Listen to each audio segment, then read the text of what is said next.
تو سب سے پہلے ہم شروع کرتے ہیں حضرت حسن سے، ٹھیک ہے، کیونکہ حضرت حسن کا جو مسئلہ ہے نا وہ بڑا شدید تھا۔ حضرت حسن کا مسئلہ یہ تھا کہ حضرت حسن نے کیا کیا ہوا تھا کہ حضرت حسن نے جو ہے وہ معاہدہ کر لیا تھا معاویہ کے ساتھ، اور جب انہوں نے معاویہ کے ساتھ معاہدہ کر لیا تھا تو وہ جو ہے وہ معاہدہ جو ہے وہ کیا تھا، وہ معاہدہ اس کے مطابق جو ہے وہ کیا تھا کہ انہوں نے خلافت کا جو فیصلہ تھا وہ کر دیا تھا کہ جی خلافت جو ہے وہ کس کے پاس ہوگی، اب وہ معاویہ کے ہی پاس ہوگی۔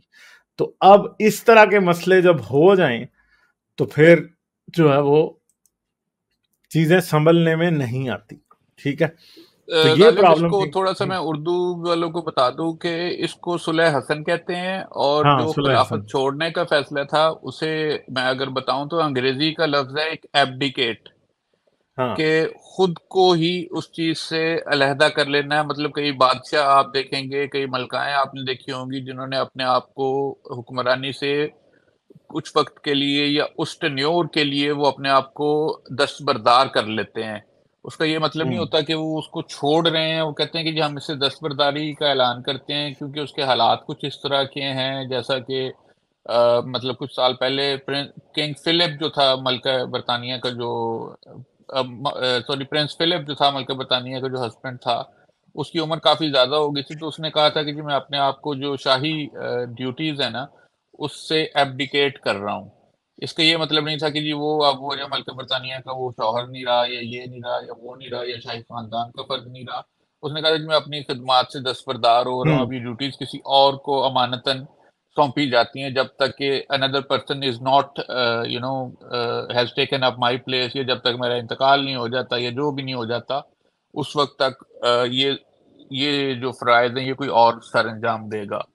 تو اس صلح حسن کا ایک جو سب سے امپورٹنٹ چیک تھی، جو کہ بیسکلی آگے چل کے آپ کو پتہ چل جائے گا کہ وجہ کیا بنی، وہ یہ تھی کہ یہ امانت، یہ جو خلافت کی امانت ہے، یہ ہم معاویہ کو ادھار دے رہے ہیں کہ جی معاویہ اب خلیفہ بن جائے، لیکن اس کی سب سے اہم شرط یہ ہے کہ اپنے مرنے کے بعد یا اپنے مرنے سے پہلے یا اپنی زندگی میں وہ اپنے ہی خاندان میں سے کسی اور کو نامینیٹ نہیں کرے گا خلافت کے لیے۔ جب معاویہ مرے گا اس وقت یہ خلافت ہمارے خاندان میں، اگر حسن زندہ ہوا تو حسن کے پاس آ جائے گی، ورنہ حسن کا جو بھی جانشین ہوگا یہ خلافت اس کے پاس چلی جائے گی۔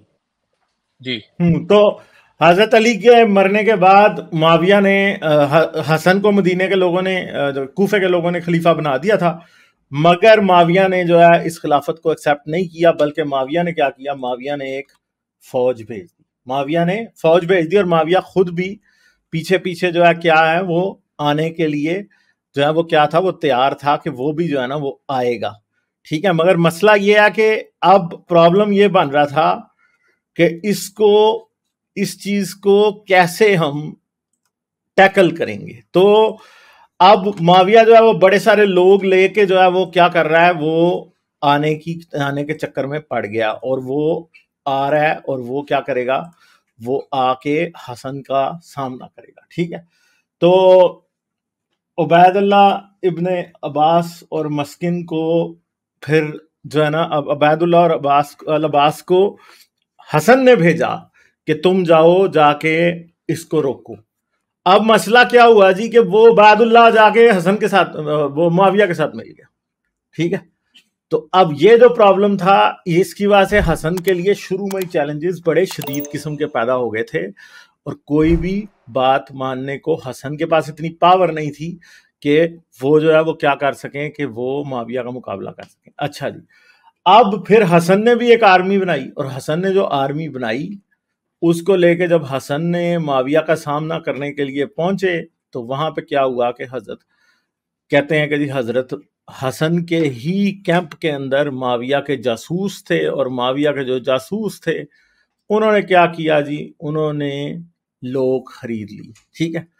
اور حسن کے جو کیمپ کے اندر جو ہے نا لڑائی جھگڑا شروع ہو گیا، آگیں جلا دی اور بڑا مسئلہ ہو گیا، اور پھر کچھ لوگوں نے حضرت حسن کے اوپر ہی حملہ کر دیا، اور حسن زخمی بھی اس میں ہو گئے. ٹھیک ہے, تو کہتے ہیں جنہوں نے حملہ کیا وہ خارجی تھے, اور وہ ایسے خارجی تھے جو ظاہری بات ہے عاصم بھائی نے پہلے ہی ذکر کر دیا کہ خارجی جو تھے وہ حسن اور علی اور حسین اور معاویہ اور ابن زبیر اور وہ سب کے خلاف تھے. انہوں نے جی کہا جی ہم اس کو جو ہے نا ماریں گے. تو اب کیا ہوا, حسن کی آرمی میں جب یہ کیمپ کے اندر ایسا پنگا شروع ہوا تو لوگوں نے کہا کہ جی ہم جو ہے نا پھر چھوڑتے ہیں, تو انہوں نے چھوڑ دیا. ٹھیک ہے, بہت سے لوگ ڈیزرٹ کر گئے یا فوج کو چھوڑ کے جانے لگے. تو عبید اللہ جو ہے اسی وقت عبید اللہ بھی چھوڑ کے, کیونکہ اسے معاویہ نے رشوت دے دی تھی, وہ چھوڑ کے جا کے کس سے مل گیا, وہ معاویہ کے ساتھ مل گیا. تو پھر حسن نے جو ہے غصے کا اظہار بھی کیا, جو اس کے ساتھ عراقی نوبل تھے کوفے کے, ان کے بارے میں جو سردار تھے. ٹھیک ہے, انہوں نے کہا کہ تم بڑے ڈرپوک ہو اور تم جو چھوڑ کے مجھے جا رہے ہو. ٹھیک ہے, مگر ظاہری بات ہے کہ مسئلہ پھر خراب ہو گیا. تو جب حسن کو یہ پتہ لگا, بلکہ وہاں پہ کچھ لوگوں نے حسن کے قتل کا, حسن کو معاویہ کے حوالے کرنے کا معاہدہ بھی, مطلب سوچ بھی اٹھا لی تھی, اور وہ کیا کرنا چاہ رہے تھے کہ حسن کو معاویہ کے حوالے کرنے کے چکر میں تھے, کیونکہ معاویہ نے بھی انعام رکھا ہوا تھا حسن کے اوپر. تو اب کیا ہوا کہ پھر جب حسن نے دیکھا, کیونکہ اگر تاریخ میں دیکھا جائے تو بہت سے لوگ جو ہیں وہ یہ کہتے ہیں کہ حسن جو تھے وہ علی اور حسین دونوں سے زیادہ سمجھدار تھے. بہت سے لوگ یہ کہتے ہیں. کیوں؟ کیونکہ حسن نے پہلے ہی دیکھ لیا تھا کہ یہاں پہ مجھے کچھ ملنے والا نہیں ہے, تو میں جو ہوں معاویہ سے صلح کروں گا. تو حسن نے پھر معاویہ کے ساتھ ان شرائط پہ صلح کی. وہ کیا تھی کہ حسن کو جو ہے وہ عراق کا جو خزانہ ہے اس سے حسن کے لیے جو ہے وہ کیا کی جائے گی, ادھر سے وظیفہ مقرر ہوگا. ٹھیک ہے, کوفہ کی ٹریجڈی سے یہ وظیفہ حسن کے لیے آئے گا. ٹھیک ہے, اور بہت سی جگہوں پہ حسن کو جزیہ یا ٹیکس جو اکٹھا ہوگا وہ حسن کا اور اہل بیت کی اہل بیت کے لیے ہوگا, یعنی عراق سے جو آئے گا.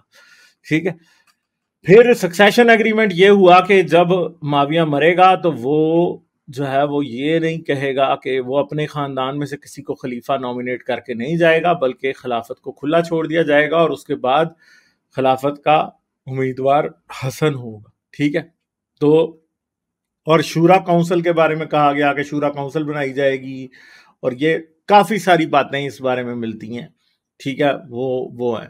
پھر یہ کہا گیا کہ جو حضرت علی کے اوپر شب و شتم ہوتا ہے ممبروں کے اوپر, اسے ختم کیا جائے گا, اور باقی حضرت علی کے جو ساتھی ہیں ان کو ایمنیسٹی دی جائے گی یا ان کو تنگ نہیں کیا جائے گا. عاصم بھائی اس کے علاوہ بھی کچھ باتیں ہیں جو آپ کے ذہن میں؟ اس کے علاوہ ایک بڑی مزے کی بات ہے کہ آگے چل کے تاریخ میں ایک کریکٹر آتا ہے جس کا نام مختار سقفی ہے. تو جب حسن اور معاویہ کی آپس میں یہ چپکلش چل رہی تھی تو مختار سقفی کا ایک جو چچا تھا, شاید عبید اللہ ہی ہو, مجھے اس کا نام نہیں یاد, یا ابن حکم تھا یا الحکم اس کا نام تھا, جو کہ مختار سقفی کے جو باپ تھا نا, عبید اللہ سقفی سم تھنگ اس طرح کر کے اس کا نام تھا کوئی. تو اس نے کہا تھا, جو اس کا چچا تھا نا, اس نے کہا تھا کہ جی حسن کو نا اس کے حوالے کر دو معاویہ کے. اس وقت اس نے کہا تھا. مختار سقفی کا بڑا ہی ایک انٹرسٹنگ قسم کا کریکٹر ہے, جو کہ سنی ہسٹری میں اسے کوئی اتنی زیادہ اہمیت نہیں دی جاتی, لیکن شیعوں کے ہاں وہ جو ہے اس کو بہت گریٹ امپورٹنس دی جاتی ہے. اس کی آپ کو وجوہات آہستہ آہستہ تھوڑا سا آگے چل کے نظر آ جائیں گی. لیکن مزے کی بات یہ ہے کہ مختار سقفی کے اوپر یہ بھی الزام لگتا ہے کہ اس نے کسی موقع پر جو ہے نا وہ نبوت کا دعویٰ بھی کیا تھا, اور مختار سقفی کے 1 2 3 ایسے واقعات ڈفرینٹ ہیں جس میں اس نے اپنے فار ایگزامپل جس کا میں نے ابھی ذکر کیا, کہ جس میں اس نے کہا کہ اپنے چچا کو کہا کہ حسن کو جو ہے نا معاویہ کے حوالے کر دو. تو ایسے موقع پہ لگتا ہے کہ مختار سقفی کو اقتدار کا یا پاور میں آنے کی بھی ایک شدید خواہش تھی اس کے اندر. یہ بات تھی. اور کیا تھا جو میرا خیال یہ زیادہ امپورٹنٹ تھا جو اس میں ہمیں بیان کرنا چاہیے تھا. مگر عاصم بھائی آپ کیا کہتے ہیں, کیا صلح حسن ایک دھوکہ ہوا ہے حسن کے ساتھ, یا حسن کے پاس آپشن ہی یہی تھی بس؟ نہیں, حسن نے میرا خیال ہے کہ بہت اچھا اس نے اس وقت کے حساب سے ٹیکٹیکلی وہ بہت اچھی موو تھی, لیکن معاویہ مطلب اس کی وہ جو کانسپریسیز تھیں وہ نہیں رکیں, جس کے نتیجے میں بعد میں حسن کو زہر بھی دیا گیا نا. اگر تو یہ معاویہ اتنا وہ ہو جاتا ہے کہ اپنے وعدوں کا پاسدار ہو جاتا ہے، جس طرح کہ اسے کچھ سنی علماء بتاتے ہیں، یہ کہتے ہیں کہ جی وہ عشرہ مبشرہ کا حصہ ہے اور اس نے فلانی جنگ لڑی تھی اور اس کی وجہ سے وہ جنتی ہے اور یہ ہے اور وہ ہے. خیر وہ تو ایک مطلب ایک مذہبی یا مذہبی سیاسی بحث ہو جائے گی. تو معاویہ اپنی شرائط کا اگر پاس کرتا تو شاید اس قسم کی یہ جو ٹریجڈی ہے، یہ اس قسم کا یہ جو ہم ایک وہ لیجنڈ پڑھ رہے ہیں، یہ شاید ہمیں پڑھنے میں ہی نہیں آتا. یا مگر ایک آج بات ہے نا کہ سلطنت کو ڈیولپ کرنے پہ محنت معاویہ کرے اور بعد میں پلیٹ میں رکھ کے ان کو پیش کر دے، یہ کیسے ہو سکتا ہے؟ نہیں لیکن جو کیونکہ جنگ تو ہر فرنٹ پہ وہ لڑ رہا تھا، یہ تو مدینے میں بیٹھے تھے، یہ تو کچھ بھی نہیں کر رہے تھے، خزانے سے حصہ بھی یہ لے رہے تھے، وظیفے بھی یہ لے رہے تھے، شادیاں بھی یہ دبا کے کر رہے تھے.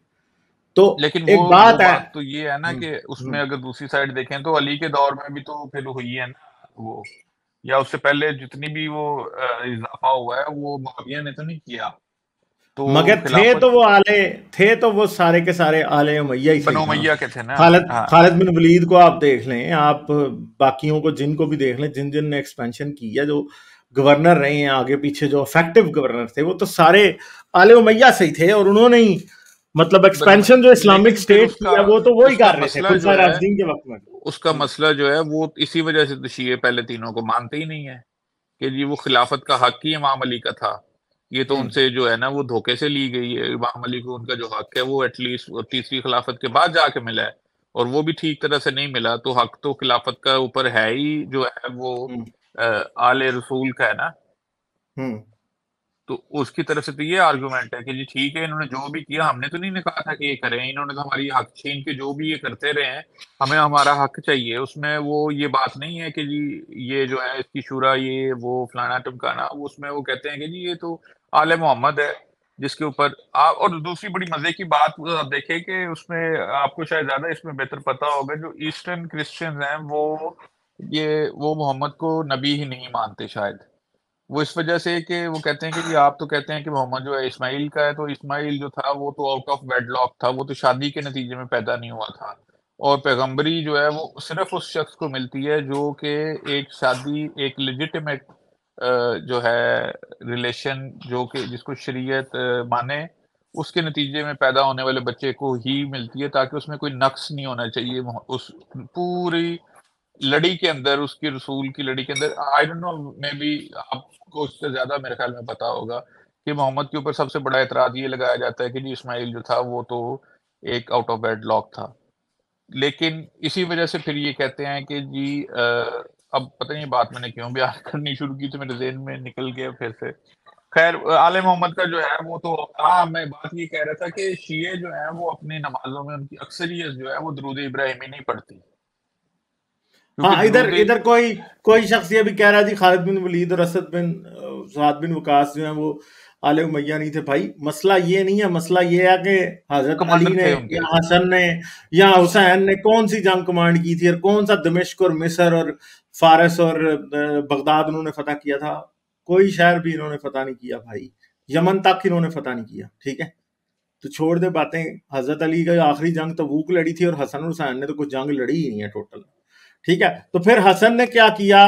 خلافت اچھا میں غالب کہہ رہا تھا کچھ کہ جس کی وجہ سے نا جو شیعہ ہیں وہ درود ابراہیمی جو کہ مسلمانوں کی اکثریت پڑھتی ہے نماز میں، وہ درود ابراہیمی نہیں پڑھتے.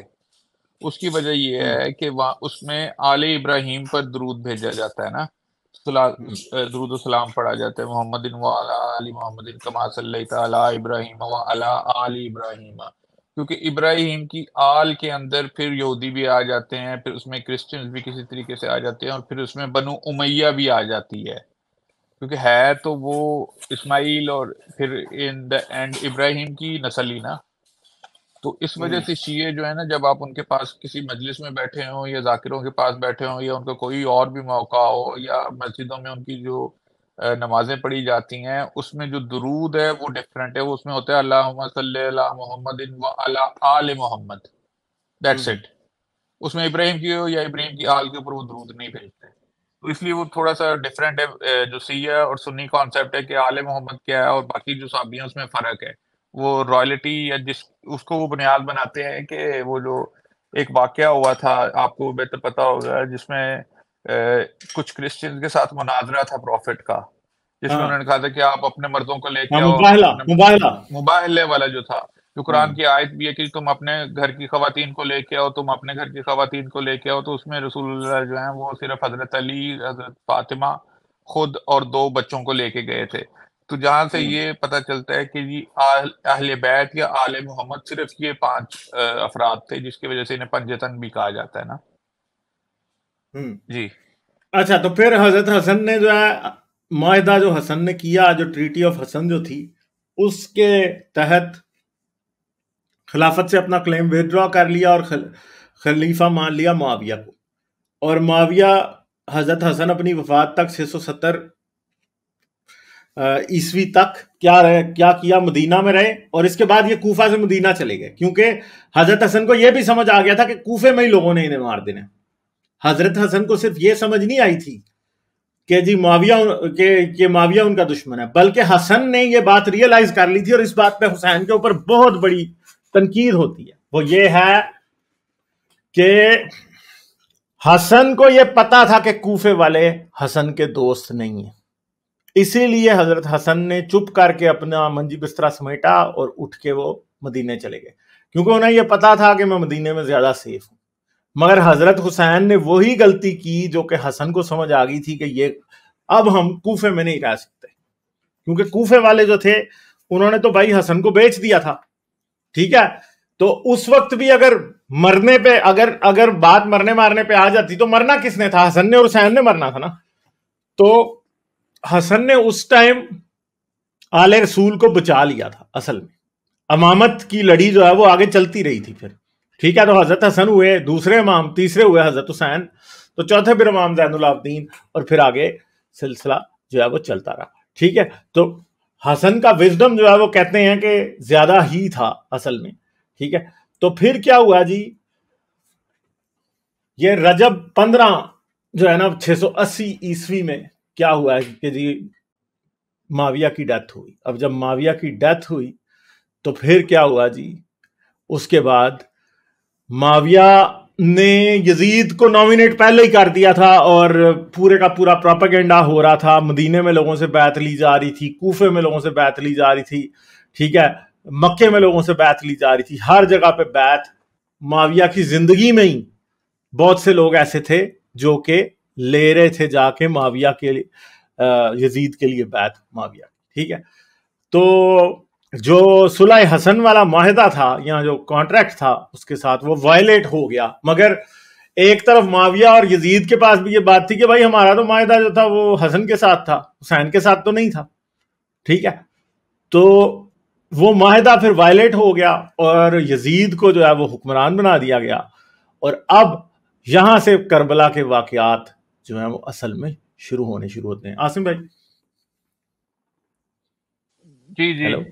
جی جی جی جی جی اس بارے میں یزید کے خلیفہ بننے کے بارے میں کچھ مطلب آپ جی کہنا چاہیں اس گے؟ کے بارے میں ہم نے پچھلی دفعہ بھی ذکر کیا تھا کہ عمر بن العاص جو تھا وہ بہت ہی شاطر انسان تھا. آپ کو شاید یاد ہو جو میں نے بات کی تھی کہ وہ کافی دیر کے لیے غائب ہو گیا تھا بیچ میں سے. تو جب وہ واپس آیا تو اسے جان کی لالے بھی پڑے ہوئے تھے. یہ وہی شخص ہے جو کہ صفین میں جو ہے وہ ننگا ہو گیا تھا جب امام علی اس کے سر کے اوپر پہنچے اس کو مارنے کے لیے، تو یہ ننگا ہو گیا تھا. اس کی بات کا بھی ہم نے ذکر کیا تھا کہ پھر معاویہ ساری عمر اسے چھیڑتا رہا تھا کہ او جا، تم نے تو ننگے ہو کے جان بچائی تھی، اتنے بے شرم آدمی ہے تم، اتنے بزدل آدمی تم. تو خیر جب وہ واپس آیا ہے تو دربان نے کہا معاویہ کو بڑا غصہ ہے تیرے کے اوپر، وہ مار دے گا تجھے. تو اس نے پھر ایک چال چلی اور اس نے معاویہ کے ذہن میں یہ بات ڈالی کہ یار میں تو تمہارے لیے نا کوفے میں اور مکے میں اور مدینے میں اور فلانی جگہ پہ، کیونکہ معاویہ اپنا دارالخلافہ شاید دمشق اس وقت تک شفٹ کر چکا ہوا تھا نا، ڈمیسکس جو کہ سیریا میں ہے وہاں پہ چلا گیا ہوا تھا. میں تو تمہارے لیے اور تمہارے بیٹے کے لیے جو ہے نا وہ راہیں ہموار کرتا رہوں کہ میں لوگوں کو قائل کرتا رہوں کہ چاہے وہ عبداللہ بن زبیر ہو جائے چاہے وہ کوئی اور ہو جائے کہ وہ تمہارے بعد جو ہے نا وہ یزید ہی خلافت کا حقدار ہے، میں تو اس کے حق میں کمپین کرتا رہا ہوں. تو اس میں اس کا کردار بھی بہت زیادہ تھا. پھر وہ جس خاتون نے حسن کو زہر دیا تھا جو ان کی بیوی تھی، وہ بھی معاویہ کی ہی پلانٹڈ تھی. شاید ہم نے پچھلی دفعہ اس کا ذکر بھی کیا ہاں تھا، کیا تھا ہم نے پچھلی اسٹریم میں ساری بات کی ہے اس کی. ٹھیک ہے تو ہاں جی اچھا کریں آپ بات کمپلیٹ. اچھا پھر رجب کی 15 تاریخ کو کیا ہوا کہ معاویہ کی جب ڈیتھ ہوئی تو اس کے بعد حضرت امام حسین سے یہ کہا گیا کہ آپ یزید کی بیعت کر لیں. جب امام حسین سے یہ کہا گیا کہ یزید کی بیعت کر لیں تو انہوں نے یہ کہا کہ میں کل صبح یزید کی بیعت کر لوں گا. مگر راتوں رات حضرت حسین جو ہے وہ اپنے اہل و عیال کے ساتھ مکے کی طرف نکل کھڑے ہوئے. ٹھیک ہے, اور وہ جا کے مکے میں انہوں نے دم لیا, اور پھر مکے میں بھی ان سے کہا گیا کہ جی آپ بیعت کر لیں, تو حضرت حسن نے پھر بھی مکے میں بھی بیعت نہیں کی. ٹھیک ہے, تو بیعت جب انہوں نے نہیں کی تو اب یزید جو ہے نا اس کو بھی مسئلہ اس بات سے شروع ہو گیا کہ یار حسین تو میری بیعت نہیں کر رہا. اچھا بڑی مزے کی بات ہے یہاں پہ غالب ایک کہ وہ اس نے 3 یا 4 افراد کو نامینیٹ کیا تھا, مجھے آپ کریکٹ کرتے جائیے گا, میرے ذہن میں سے نام نکل جاتے ہوتے ہیں اکثر نا. اس میں ایک تو عبداللہ ابن عمر تھا جو حضرت عمر کا بیٹا تھا, ایک ابن زبیر تھا, عبداللہ بن زبیر تھا, ایک جو تھا وہ امام حسین تھے اس میں نا. تو اس نے شاید عبداللہ بن زبیر اور ایک اور جو شخص تھا اس کے بارے میں تو کہا کہ یار یہ بیعت کر لیں گے, ان کے بارے میں فکر کی ضرورت نہیں ہے. اور 2 شخص کے بارے میں اس نے کہا تھا کہ ان سے بیعت لینی لازمی ہے, اور اگر اس کے لیے طاقت کا استعمال کرنا پڑے تو وہ بھی کیا جائے. یہ معاویہ نے ہی اپنے وقت میں کہہ دیا تھا, اور یزید نے بھی اسی بات کو آگے بڑھایا تھا. اس میں عبداللہ بن عمر اور حسین ابن علی شامل تھے. عبداللہ ابن عمر کو جب ابن زبیر اور علی حسین, ابن زبیر حسین نہیں, عبداللہ ابن عمر بھی ان 4 میں سے ایک تھا نا. ہاں مگر ابن عمر کے بارے میں مجھے اب یاد نہیں ہے کہ کیا بات کی تھی معاویہ نے, مگر ابن زبیر اور حسین کے بارے میں جو باتیں کی تھی نا. ہاں عبداللہ ابن عمر کا میں یہ بتانے لگا ہوں کہ عبداللہ ابن عمر نے جب بیعت کرنے کا ارادہ کیا, جب وہ آیا تو اس نے کہا تمہیں پتہ ہے کہ میں کتنا ایک اہم شخص ہوں. ان کا ہاں جی بہت اہم شخص ہو. اس نے کہا اگر میں بیعت نہ کروں تو تمہیں پتہ ہے اس کا مطلب کیا ہوگا. ان کے جی بالکل پتہ ہے. ان کے لحاظ قیمت بڑھاؤ, آفر بڑھاؤ, جو تم مجھے آفر کر رہے ہو اس سے زیادہ آفر بڑھاؤ. تو اس کے بعد خیر اس نے وہ ساری آفر لے کے پھر بیعت کر لی تھی. ہاں عبداللہ ابن زبیر کے اور اس کے بارے میں کہا تھا کہ جی بھائی جان ان کو مارنا بھی پڑا ہے تو مارنا ہے, پاور کا استعمال بھی کرنا ہے. معاویہ نے یہ کہا تھا کہ زبیر ایک سانپ ہے اس کو نہیں چھوڑنا. زبیر کے بارے میں معاویہ نے یزید کو کہا تھا کہ زبیر ایک سانپ ہے, زبیر کو نہیں چھوڑنا, مگر اگر حسین تمہارے سامنے آ جائے تو یہ یاد رکھنا تم حسین کے ساتھ رحم سے پیش آنا. حسین کا دعویٰ بہت بڑا ہے. یہ یزید کو معاویہ نے کہا تھا کہ اس کے ساتھ تم نے رحم سے پیش آنا ہے, اس کا دعویٰ بہت بڑا ہے.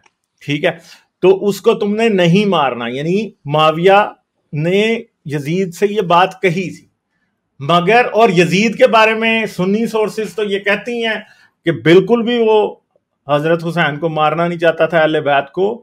ایون کہ شیعہ سورسز بھی بہت سی جگہوں پہ اس بات سے اگری کرتی ہیں کہ بعد میں وہ یزید رو بھی پڑا اس بات پہ, وہ آگے باتیں آئیں گی پھر ساری کی ساری. مگر ابن عمر کی بات آ گئی. ابن عمر کیا کہتا ہے؟ ابن عمر جب حضرت حسین سے ملا, اب حضرت حسین جو ہے مکے سے آگے ابھی بات آئے گی وہ بھی, تو یہ ضمنی طور پہ میں بتا دیتا ہوں یہاں پہ کہ ابن عمر حضرت حسین سے ملا, اور عبداللہ بن عمر نے حضرت حسین کو کہا کہ تمہیں وہ حدیث یاد ہے کہ رسول اللہ جب اپنے بستر مرگ پہ تھے یا ڈیتھ بیڈ پہ تھے تو جبرائیل ان کے پاس آئے اور انہوں نے ان سے کہا کہ آپ اس دنیا میں رہنا چاہتے ہیں یا اگلی دنیا میں جانا چاہتے ہیں؟ تو حضرت محمد نے کہا میں اگلی دنیا میں جانا چاہتا ہوں. تو اس بیس پہ اس نے حضرت حسین کو کہا کہ بھائی آپ کی اہل بیت کی دنیا اگلی دنیا ہے, اس دنیا کی حکومت آپ دوسروں پہ چھوڑ دو, اس دنیا کی حکومت کی خواہش نہ کرو. ابن عمر نے یہ تک حضرت حسین کو کہہ کے روکنے کی کوشش کی, مگر ظاہری بات ہے کہ شیعہ سورسز تو ابن عمر کو بہت ہی برا کہتی ہیں, اور سنی سورسز بھی کوئی اس کے ساتھ وہ نہیں کرتی. ہاں اس نے پیسے لے لیے تھے, وہ ایک بات علیحدہ ہے, مگر اگر ہم اس سچویشن کو دیکھیں تو بہت سے لوگ یہ سوچتے ہوں گے کہ یار حسین شاید وہ کرے گا ہی نہیں جو بعد میں ہو گیا, شاید کسی کے وائلڈسٹ گیس میں بھی نہیں ہوگا. بہت سے لوگ یہی سوچ رہے ہوں گے کہ حسین بھی شاید معاویہ کے ساتھ یزید کے ساتھ اسی طرح کی کوئی ڈیل کر لے گا جس طرح کی حسن نے کی تھی کہ وہ بھی کسی جنگ کے میدان میں بیٹھ کے یا کسی لیول پہ بیٹھ کے کہے گا کہ چلو جی ٹھیک ہے تمہیں ہم دے دیتے ہیں مگر تم جو ہمارے لیے یہ چیزیں کر دو. تو عبداللہ بن عمر، ابن عباس، پھر اور بہت سے لوگ اسی لیول پہ سوچ رہے تھے. وہ یہ بات سوچ نہیں رہے تھے کہ یہ بات قتل و غارت تک پہنچ جائے گی اور اہل بیت جو ہے وہ قتل ہو جائیں گے. وہ یہ بات ہی نہیں سوچ رہے تھے. تو رجب کی 28 کو امام حسین نے کیا کیا جی، مدینہ کو چھوڑا اور مکے چلے گئے. اب مکے جب یہ گئے تو پھر آگے مسئلے مسائل دوسرے شروع ہونے لگ جاتے ہیں. پھر کوفے سے ایک کے بعد ایک قاصد جو ہے وہ خط لے کے حضرت حسین کے پاس جو ہے وہ کیا ہوتا ہے، وہ آ رہا ہوتا ہے اور کہتے ہیں کہ جی 2 گھوڑوں کی کاٹھیاں، 2 گھوڑے جو ہے نا، اتنے خط آگے کہ 2 گھوڑے جو ہے نا وہ لد گئے ان سے. ٹھیک ہے، اور 150 خط کوفہ سے آئے. ٹھیک ہے، اور کوفہ کے جو سردار تھے انہوں نے خط لکھے کہ وہ یزید بہت برا ہے جی، ہم پہ بہت ظلم کرتا ہے اور فلاں اور دھمکاں ہے. کیونکہ اس نے کیا کیا ہوا تھا، عبید اللہ بن زیاد کو اس نے گورنر بنا دیا ہوا تھا کوفے کا، اور وہ بڑا ظلم کرتا تھا وہاں پہ لوگوں کے ساتھ. تو وہ جو تھے وہ بڑے تنگ تھے اس سے کہ یار یہ جو ہے نا ہمارے ساتھ ٹیکسز بھی بڑے ہائی تھے اور بڑی چیزیں تھیں جن کی وجہ سے وہ ایسے کرتے تھے. تو کوفے والوں نے جی کہا کہ جی ہم تو جی آپ کے ہاتھ پہ بیعت کریں گے، آپ آئیں خلیفہ بنیں یہاں پہ، اور اس کے بعد ہم یزید کو دیکھ لیں گے. اور ایسی کی تیسی. تو خطوں پہ خط آ رہے ہیں، قاصدوں پہ قاصد آ رہے ہیں، مکے میں ملتے جا رہے ہیں. حضرت حسین کے لیے ڈیسیجن لینا مشکل ہوتا جا رہا ہے، مگر حضرت حسین پھر بھی پہلے ریلکٹنٹ تھے، بعد میں پھر حضرت حسین نے ارادہ بنایا جانے کا. عاصم بھائی اس میں یہ ہے کہ اس میں جو مکہ کے حالات تھے شاید وہ بھی ان کے لیے سازگار نہیں ہو رہے تھے، جس کی وجہ سے انہوں نے اپنے حج کو عمرے میں تبدیل کیا اور کوفہ جانے کا ارادہ فرمایا نا. اور پھر جب درمیان میں انہیں آگے جا کے، میرا خیال ہے کہ وہ ابن زیاد جو ہے وہ گورنر، وہ جب ان کو پتہ چلا کہ وہ کوفہ آ رہا ہے، یا مسلم بن عقیل جب کوفہ پہنچے ہیں، اس کے بعد گورنر آگے بات آتی ہے. نہیں میں یہ کہہ رہا ہوں کہ وہ جو گورنر تھا اس سے پہلے جو تھا وہ اس کو شاید اس دوران تبدیل کیا گیا تھا جب نہ خط آ رہے تھے، اس وقت شاید گورنر وہ تبدیل نہیں ہوا تھا، وہ تھوڑا سا اسی ٹائم تبدیل ہوا تھا کہ جی یہ کوفے والوں کو سمجھایا جائے کہ جی بندے جو ہیں یہ بندے کے پتر بن جائے. تو جی لیکن مکے کے حالات بھی جو تھے وہ کافی سازگار نہیں تھے، تو اسی وجہ سے پھر حسین نے یہ فیصلہ کیا کہ بجائے یہ کہ حرمت والے شہر میں بلڈ شیڈ ہو، اور جس وجہ سے انہوں نے مدینہ چھوڑا تھا کہ جی مدینہ میں بھی حالات سازگار نہیں تھے، لیکن مدینہ کیونکہ میرے نبی کا شہر ہے، تو جو میرے نانا کا شہر ہے وہاں پہ بھی بلڈ شیڈ ہونے کی بجائے، کیونکہ دونوں شہر مسلمانوں کے لیے بہت حرمت والے شہر ہیں اور اس کے اندر جو ہے وہ قتل و غارت اور اس قسم کی چیزوں سے وہ اجتناب کیا جاتا ہے، منع کیا جاتا ہے کہ جی نہ آؤ. تو یہ بھی ایک وجہ تھی کہ حسین نے مکہ چھوڑنے کا ارادہ کر لیا تھا، اور اپنا جو ان کا حج کا ارادہ تھا، حج کو انہوں نے عمرے میں تبدیل کیا اور پھر اپنے احرام کھول کے وہ کوفہ کی طرف روانہ ہو گئے تھے. اچھا پھر کیا ہوا جی؟ اب حضرت حسین جو تھے وہ بڑے پریشانی میں تھے کہ یار سچویشن کی سمجھ نہیں آ رہی. ٹھیک ہے، کہ کیا سمجھ آئے. تو حضرت حسین نے بھی اپنی طرف سے لوگوں کو کوفے بھیجنا شروع کیا، جس میں ان کا کزن مسلم بن عقیل، جو ان کے مطلب کیا اسے کہیں گے، دوسرے چچا کی، ہاں جی چچا کا بیٹا بھی تھا اور کزن بھی تھا اور شاید بہنوئی بھی تھا ان کا نا. ہاں، تو اس کو انہوں نے بھیج دیا کوفے کی سچویشن اسیس کرنے کے لیے. ٹھیک ہے، تو اب مسلم کے ساتھ وہاں پہ کیا ہوا اب، اور مطلب اب کیا انہوں نے کیا، انہوں نے خود یہ 15 رمضان کو انہوں نے مسلم بن عقیل کو بھیج دیا کوفہ کی طرف. ٹھیک ہے، اور کوفہ کے بعد یہ کہا جا رہا ہے کہ حضرت حسین کے جو بھی قاصد جو ہیں وہ کوفے کے پاس پہنچتے تھے انہیں پکڑ لیا جاتا تھا یا انہیں قتل کر دیا جاتا تھا. ابن زیاد نے جو ہے وہاں پہ بڑی زبردست قسم کی ریکی کی ہوئی تھی، وہ وہاں پہ سارا کچھ دیکھ رہا تھا کہ یہاں پہ کیا ہو رہا ہے، اور جو بھی آتا تھا وہ اسے مار دیتا تھا. ٹھیک ہے، اب دوسرا یہ غالب اس میں بڑی مزے کی بات یہ ہے کہ کوفے والوں نے حسین کو پہچانتے نہیں تھے اچھی طرح سے شاید، تو وہ کہتے ہیں، یہ بھی روایات آتی ہیں کہ ابن زیاد جو ہے نا وہ حسین بن کے جب مسلم بن عقیل داخل ہوئے ہیں تو ان کا بڑا شاندار قسم کا استقبال ہوا وہاں پہ نا. اور اس کے بعد اس کے تھوڑی دیر بعد ہی جو ابن زیاد تھا وہ حسین کا روپ دھار کے شامل ہوا، اور کوفے والوں کو یہی لگا کہ حسین بھی آ گئے ہیں. انہوں نے بھی جو ہے نا ان کو اسی طرح سے استقبال کیا شاہانہ قسم کا، اور اس دوران اس کی فورسز جو تھی انہوں نے پکڑنا شروع کر دیا، آیا بھائی تسی کرو حسین دے استقبال، تانوں کر لینے ٹھیک نا، تو وہ ان کو اسی وقت پکڑتے گئے۔ تو اب حضرت حسین قاصد بھیج رہے تھے، مگر حضرت حسین کو بھی کوئی سچویشن سمجھ نہیں آ رہی تھی، ٹھیک ہے، جتنے بھی میسنجر جاتے تھے وہ واپس نہیں آ پاتے تھے، مگر حضرت حسین نے ذوالحج کی 8 تاریخ کو سارے خطرے وغیرہ موجود تھے، انہوں نے فیصلہ کر لیا جانے کا، ٹھیک ہے، مگر اس دوران میں گیم پھر میں بھول گیا تھا کہ مسلم جب بن عقیل جب وہاں پہ پہنچے اور آسم بھائی وہ آگے چلے نہیں چلے ٹھیک ہے، وہ عقیل والی استقبال والی بات آپ کر دیں۔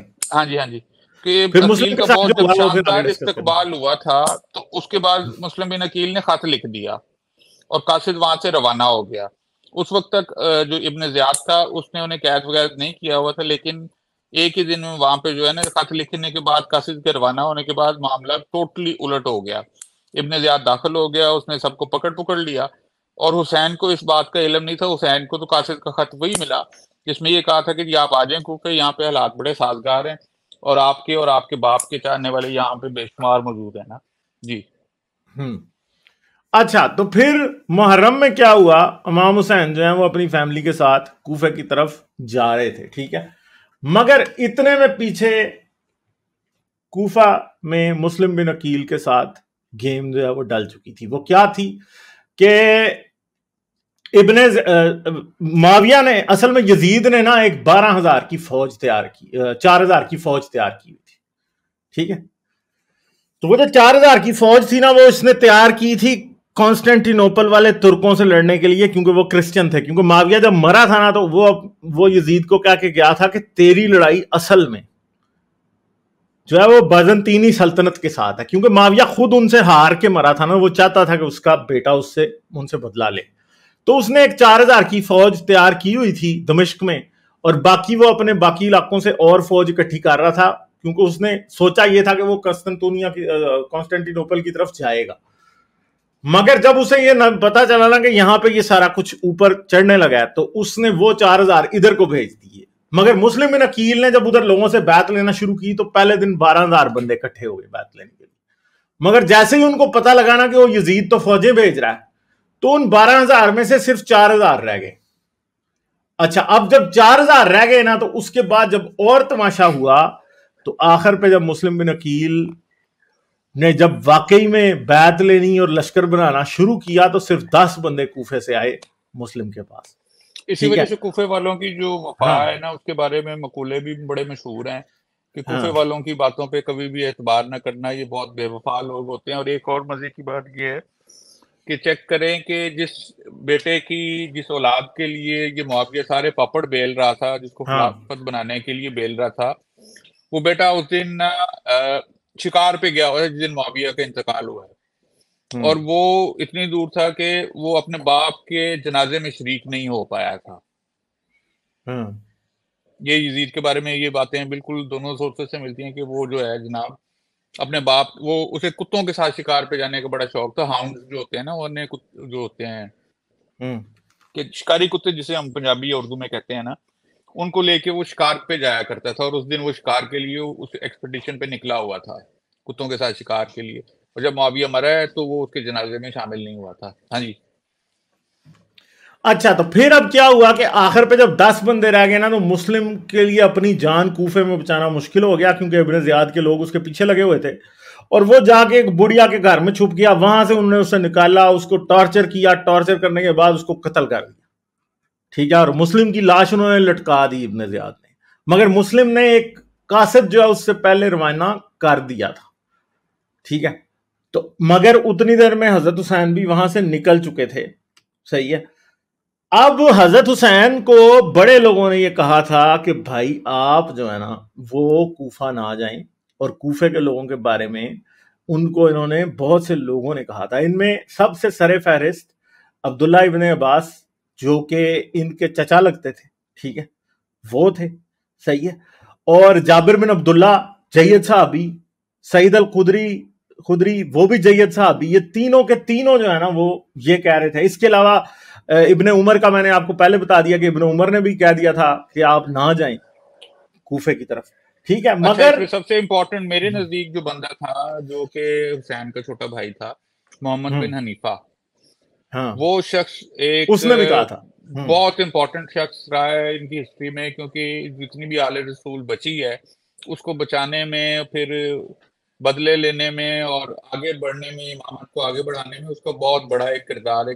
وہ ڈائریکٹلی حضرت فاطمہ کا بیٹا تو نہیں تھا, اسی وجہ سے وہ امامت کا حقدار نہیں تھا, لیکن اس نے بھی حضرت حسین کو شدید مخالفت کی تھی کہ بھائی جان آگے نہ جائیں, بھائی جان آگے نہ جائیں, وہ لوگ جو ہے نا اس طرح نہ کریں, آپ یمن چلے جائیں جو کہ سدرن عربیہ ہے, وہاں پہ آپ چلے جائیں, وہاں پہ ہمارے والد کی ٹھیک ٹھاک سپورٹ موجود ہے, تو وہاں پہ جا کے اگر آپ کو زیادہ ہی ہے تو آپ وہاں پہ جا کے جو ہے اپنی سپاہ کو ارینج کریں یا فوج بڑھائیں, اور اس کے بعد پھر آپ اس طرف جائیں معاویہ سے ٹکر لینے کے لیے, آپ سیدھا کوفہ نہ چلے جائیں. جی, لیکن پھر حضرت حسین کو خواب آتا ہے جس میں نانا جان تشریف لاتے ہیں, اور پھر نانا جان کے خواب میں نانا جان جو ہے حسین کو کہتے ہیں کہ نہیں تم چلو, تو اس وجہ یہ اور وجہ تھی حسین کے ادھر جانے کی نا. اچھا جی, تو پھر حسین کو ان سب لوگوں نے اور ان کے علاوہ بھی بہت سے لوگوں نے کہا, مسلم کا قاصد جو ہے حضرت حسین مکے سے جب نکلے تو کافی درمیان میں جب یہ پہنچے تھے تو مسلم کا قاصد حسین کو مل گیا تھا, ٹھیک ہے, اور اس نے بھی بتا دیا تھا کہ بھائی مسلم جو ہے وہ قتل ہو گیا ہے اور اب آپ جو ہے آگے نہ جائیں. مگر حضرت حسین نے پھر بھی اپنی پیشقدمی کوفے کی طرف جاری اس میں رکھی. عبداللہ ابن جعفر جو تھے جو کہ حضرت علی کے داماد تھے, حسین کے بہنوئی تھے, زینب کے جو ہسبینڈ تھے, وہ بھی اس معاملے میں بڑے وہ مطلب زیرک تھے. انہوں نے کہا تھا کہ یار تم نے ٹھیک ہے, اب تم نے کر لیا ارادہ جانے کا تو جاؤ, لیکن ہم لوگ یہاں پہ رہیں گے. انہوں نے مکہ جو ہے وہ نہیں چھوڑا تھا. آپ کو کہیں پہ بھی ان کا ذکر نہیں نظر آتا کہ عبداللہ ابن جعفر جو تھے وہ حسین کے ساتھ گئے تھے. وہ انہوں نے اپنی بیوی کو تو بھیج دیا تھا کیونکہ وہ حسین کی بہن تھی, تو اس نے تو کہا تھا کہ ہاں جی میں یہاں پہ رہ رہا ہوں, جب بعد میں آپ پہنچ جائیں گے تو ہم آپ کے ساتھ آپ کو جوائن کر لیں گے نا.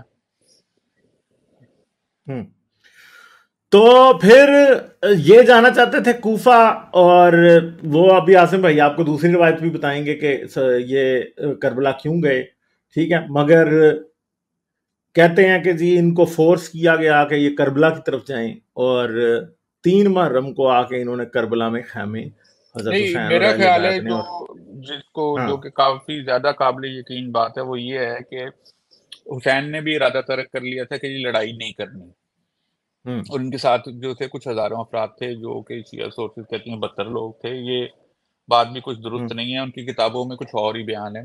تقریباً 250-300 کم از کم اتنے افراد تھے جو ان کے ساتھ کربلا میں مارے گئے تھے. تو انہوں نے کربلا کی کچھ زمین جو تھی میرا خیال ہے وہ 5 مربع یا اس سے زیادہ بنتی, مطلب 150-200 ایکڑ کے قریب بنتی ہے, وہ جو انہوں نے خرید کے علی اکبر کے نام بیع کر لی تھی, اس کے نام کروا دی تھی, اور ابھی تک اسی کی آل کے پاس آگے بھی وہ چلی آ رہی ہے. اسی وقت انہوں نے اس کے نام کروا دی تھی تاکہ ہم یہاں پہ ایک آزاد شہری کی حیثیت سے اپنی زمین کے اندر ہی نا ایک زندگی گزارنی شروع کریں کربلا میں.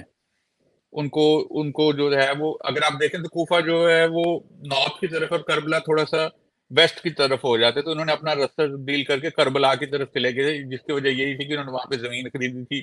وہاں پہ کچھ بیان یہ بھی آتا ہے کہ جی وہاں پہ چشمے وشمے بھی تھے, دریا شریا بھی تھے, ہریالی بھی تھی, تاکہ یہاں پہ ہم جو ہے نا وہ کھیتی باڑی وغیرہ کر کے تو اپنا گزر اوقات کر سکے نا.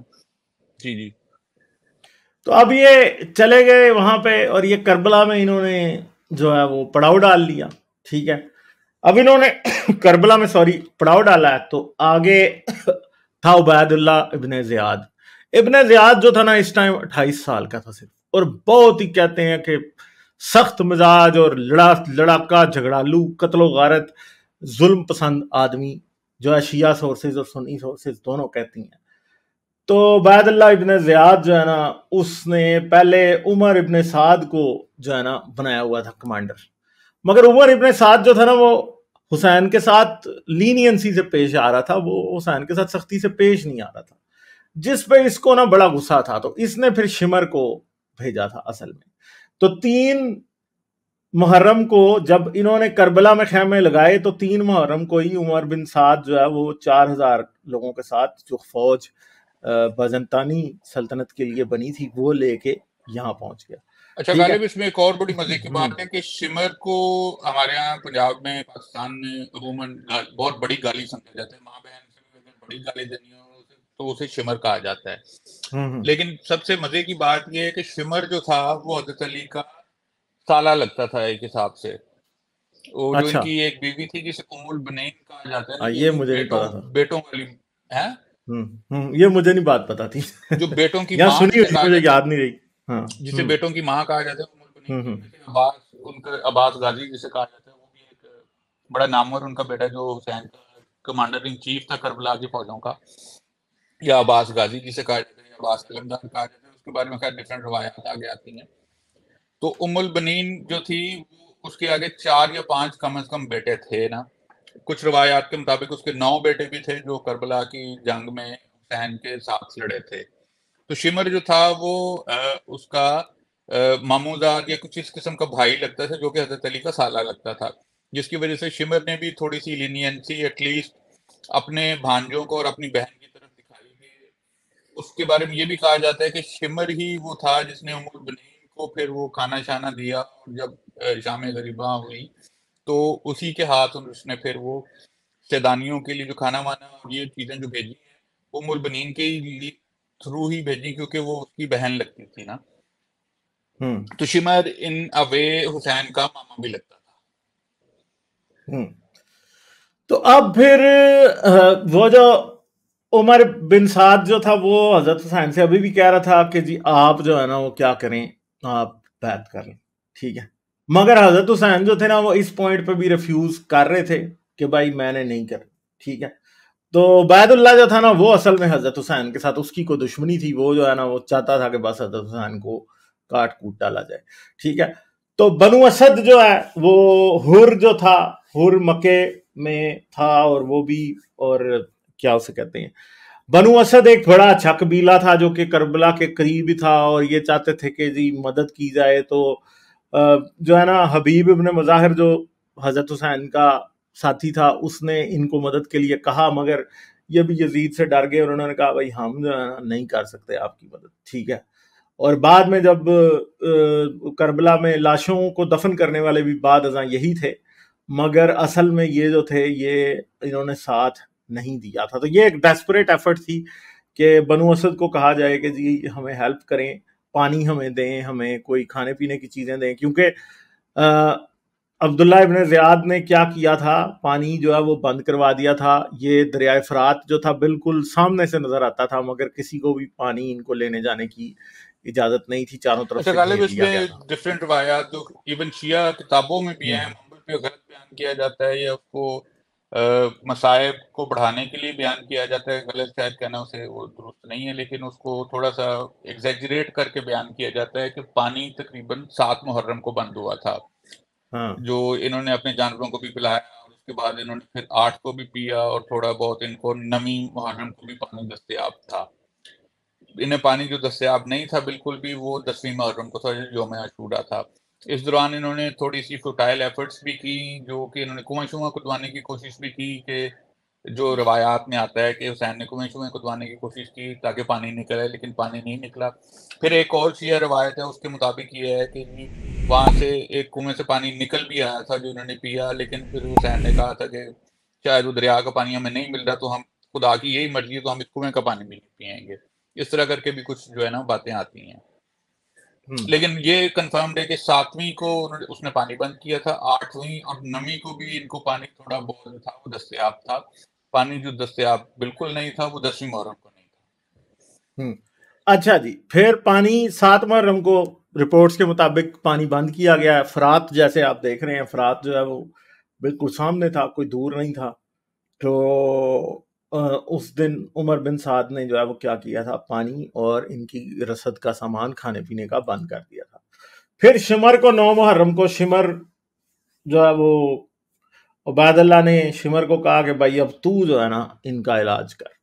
تو شمر جو ہے پھر آ گیا، اور شمر نے جو ہے وہ پانی کا اور باقی چیزوں کا ایکسس بند کر دیا. ٹھیک ہے. تاکہ حضرت حسین کو اور اہل بیت کو اس بات پہ مجبور کیا جائے کہ وہ یزید کے نام کی بیعت کر لیں. اس پوائنٹ تک سب لوگ یہی چاہ رہے تھے کہ یزید کے نام کی بیعت ہو جائے، ٹھیک ہے، اور کوئی بھی مارنے کے چکر میں کہنے کو کوئی بھی نہیں تھا. ابن زیاد کے بارے میں یہ کہا جاتا ہے کہ جی اس نے وہ یہ چاہتا تھا، ٹھیک ہے، اور ابن زیاد کے اوپر کافی زیادہ جو ہے نا وہ سب و شتم کیا جاتا ہے اسی وجہ سے، ٹھیک ہے، اور شمر کے اوپر بھی کیا جاتا ہے. پھر قاسم کی سٹوری، یاسم بھائی آپ بتائیں گے قاسم کی سٹوری؟ نہیں آپ کنٹینیو کریں، میں تھوڑا سا اچھا، پھر جب 10ویں محرم کو اور 9ویں محرم کو جو مسئلہ شروع ہوتا ہے اس میں حضرت حسین کے ساتھ 72 لوگ تھے، ٹھیک ہے، اور باری باری وہ لوگ جاتے رہے اور وہ مرتے رہے اور چھوٹے چھوٹے حملے ہو رہے تھے اور حضرت حسین کے ساتھیوں کو مارا جا رہا تھا. سنگل کامبیٹ ہوتی تھی، کبھی کبھی 4 بندے مل کے کسی کو مار دیتے تھے. مرتے مرتے سارے جتنے بھی 72 ساتھی تھے وہ تقریباً مر گئے تھے اور آخر پہ اہل بیت کے لوگ ہی رہ گئے تھے سارے، ٹھیک ہے. تو پھر کیا ہوا کہ قاسم جو تھا وہ حضرت حسن کا بیٹا تھا، قاسم بن حسن، اور اس کی شادی حضرت حسین کی بیٹی سے ہونی تھی.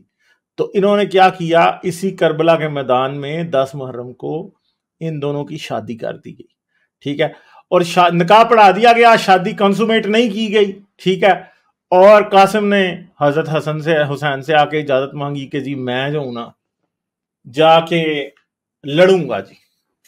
تو حضرت حسین نے اسی پہ امام قاسم کی جو ایک مہدی، اسے امام اس لیے کہا جاتا ہے کہ امامت کا حقدار تو تھا، چاہے اس کی زندگی میں نہیں بنا، لیکن اس کی لڑی تو امامت والی ہی تھی نا. حسن کا وہ ڈائریکٹ بیٹا تھا وہ، اور وہ اہل بیت میں بھی سے تھا، اور اس کی والدہ بھی شاید اسی میں سے تھی. خیر، اور جو کسی آج سے کچھ عرصہ قبل تک سنی اور شیعہ پاکستان کے جو ہیں وہ اکٹھے مل کر یہ سارے کام کیا کرتے تھے، سبیلیں لگتی تھیں، مجالس ہوا کرتی تھیں. اور جب امام قاسم کی جب مہدی ہوتی ہے تو جن خواتین کی شادیاں ہوئی ہوتی ہیں یا جن کے پاس اولاد نہیں ہوتی یا جن کے اولاد ہونے کی امید ہوتی ہے، تو اس موقع پہ جا کے امام حسن کی مہندی کے اوپر جو نیاز تقسیم کی جاتی ہے، تو بوڑھی خواتین جو ہیں وہ بھی وہاں سے نظر نیاز لے کے تو اپنی بہوؤں کو، اپنی بیٹیوں کو وہ امام حسن کے وہ جو امام قاسم کی جو مہندی والی نیاز ہے وہ کھلاتی ہیں، تاکہ ان کی اولاد پیدا ہو، خصوصاً اولاد نرینہ، یعنی کہ میل چائلڈ کے لیے وہاں پہ دعائیں اور نظر نیاز بھی مانگی جاتی ہے.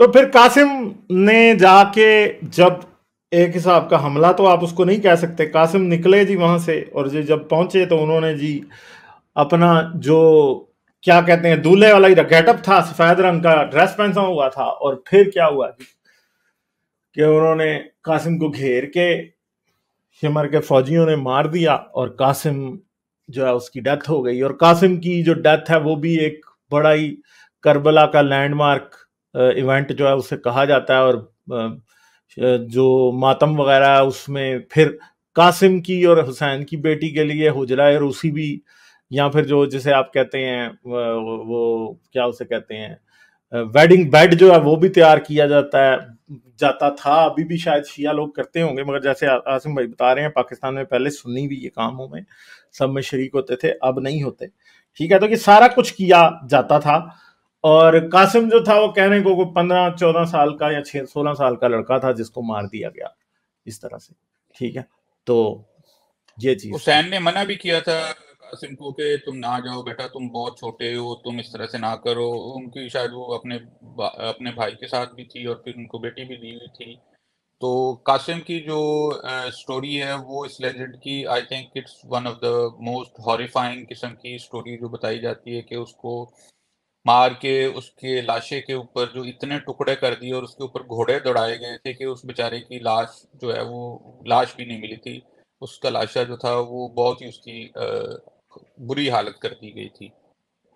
مگر ایک اور بات ہے نا عاصم بھائی، اگر تو واقعی یہ واقعات ہوئے تھے، وہ اپنے باپ کا قاتل سمجھتا ہوگا یزید کو اور معاویہ کو، تو وہ ہو سکتا ہے بچہ بہت ہی زیادہ جذباتی ہوا ہو. بالکل ہو سکتا ہے، ہاں کہ وہ نکل وہ کھڑا اپنے ہوا. دادے کا قاتل سمجھتا ہے، اپنے باپ کا قاتل ہے، پھر آگے سے اس کے چچا کا قاتل ہے. ان کے یہاں مطلب پوری آل محمد کا قاتل ہے نا وہ.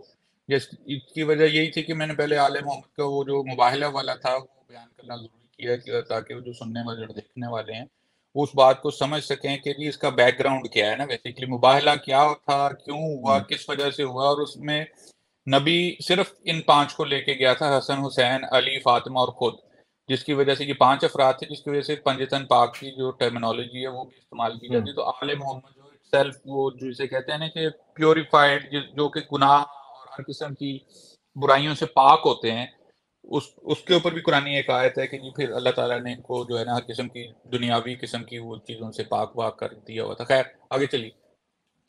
اچھا، پھر ابن عباس کی باری آئی. تو ابن عباس نے کیا کیا؟ ابن عباس نے اصل میں رات کے وقت ایک مشکیزہ لیا اور پانی لینے فرات سے چلے گئے. تو پکڑے گئے وہاں پہ. جب پکڑے گئے تو جی انہوں نے ابن عباس کے دونوں بازو کاٹ دیے. دونوں بازو جب کاٹے تو ابن عباس نے وہ مشکیزہ جو پانی سے بھرا ہوا تھا وہ اپنے منہ میں پکڑا اور واپس آنے کی کوشش کر رہے تھے. تو انہوں نے تیر مارا تو وہ گلے میں لگا. تو جی کہتے ہیں اور وہ مشکیزے سے گزر کے گلے میں لگا اور پھر جی جو خون اور پانی ہے وہ مکس ہو گیا. اور جی پھر کیا ہوا جی، ابن عباس کی ڈیتھ ہو گئی وہاں پہ.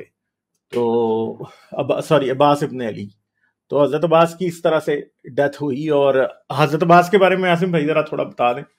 حضرت عباس کے بارے میں یہ جو بتاؤں کہ آپ کو شیعہ روایات سے بھی ملتی ہے، لیکن منبر پہ اسے ایک ہی شخص بنا کر جو ہے وہ بیان کیا جاتا ہے. اس میں یہ ہے کہ جو عباس علمدار تھے، یعنی جس کے پاس جنگ کے دوران جھنڈا ہوتا ہے، یعنی کہ جو چیف آف آرمی سٹاف ہوتا ہے نا آپ کا، اسی کے پاس وہ علم ہوتا ہے. وہ عباس شاید کوئی اور تھے. جو پانی لینے گئے تھے وہ شاید عباس کوئی اور تھے. اور اس طرح سے 2-3 قسم کے عباس نام کے جو شخص تھے وہ وہاں پہ لڑ رہے تھے نا، جو حسین کی فوج میں تھے.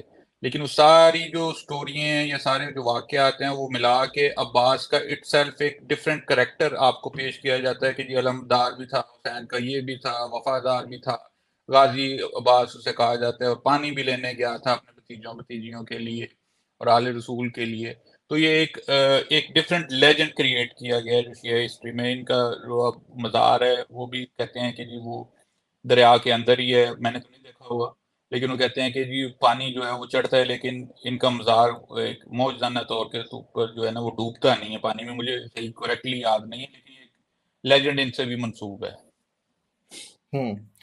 تو اس طرح عباس کی بھی ڈیتھ ہو گئی. ٹھیک ہے. اس کے بعد پھر باری آئی جی علی اکبر کی. تو علی اکبر نے بھی پھر اجازت مانگی اور علی اکبر جو ہے وہ لڑنے کے لیے چلے گئے. جب علی اکبر لڑنے کے لیے گئے تو گھیر لیا گیا اور قتل ہو گئے پھر. اور جب علی اکبر قتل ہوئے تو جی حضرت حسین پھر باہر آئے اور آ کے بہت زیادہ باپ اور بیٹے کا جو سین ہے یہ شیعہ لوگ جو ہیں اس کو بہت زیادہ ٹرامٹائز کر کے پیش کرتے ہیں، ذاکرین خاص طور پہ، کہ حضرت حسین جو ہیں وہ بڑے ہی روئے اور آ کے پچھتایا، مطلب لپٹ گئے علی اکبر سے اور علی اکبر کی ڈیتھ ہو گئی.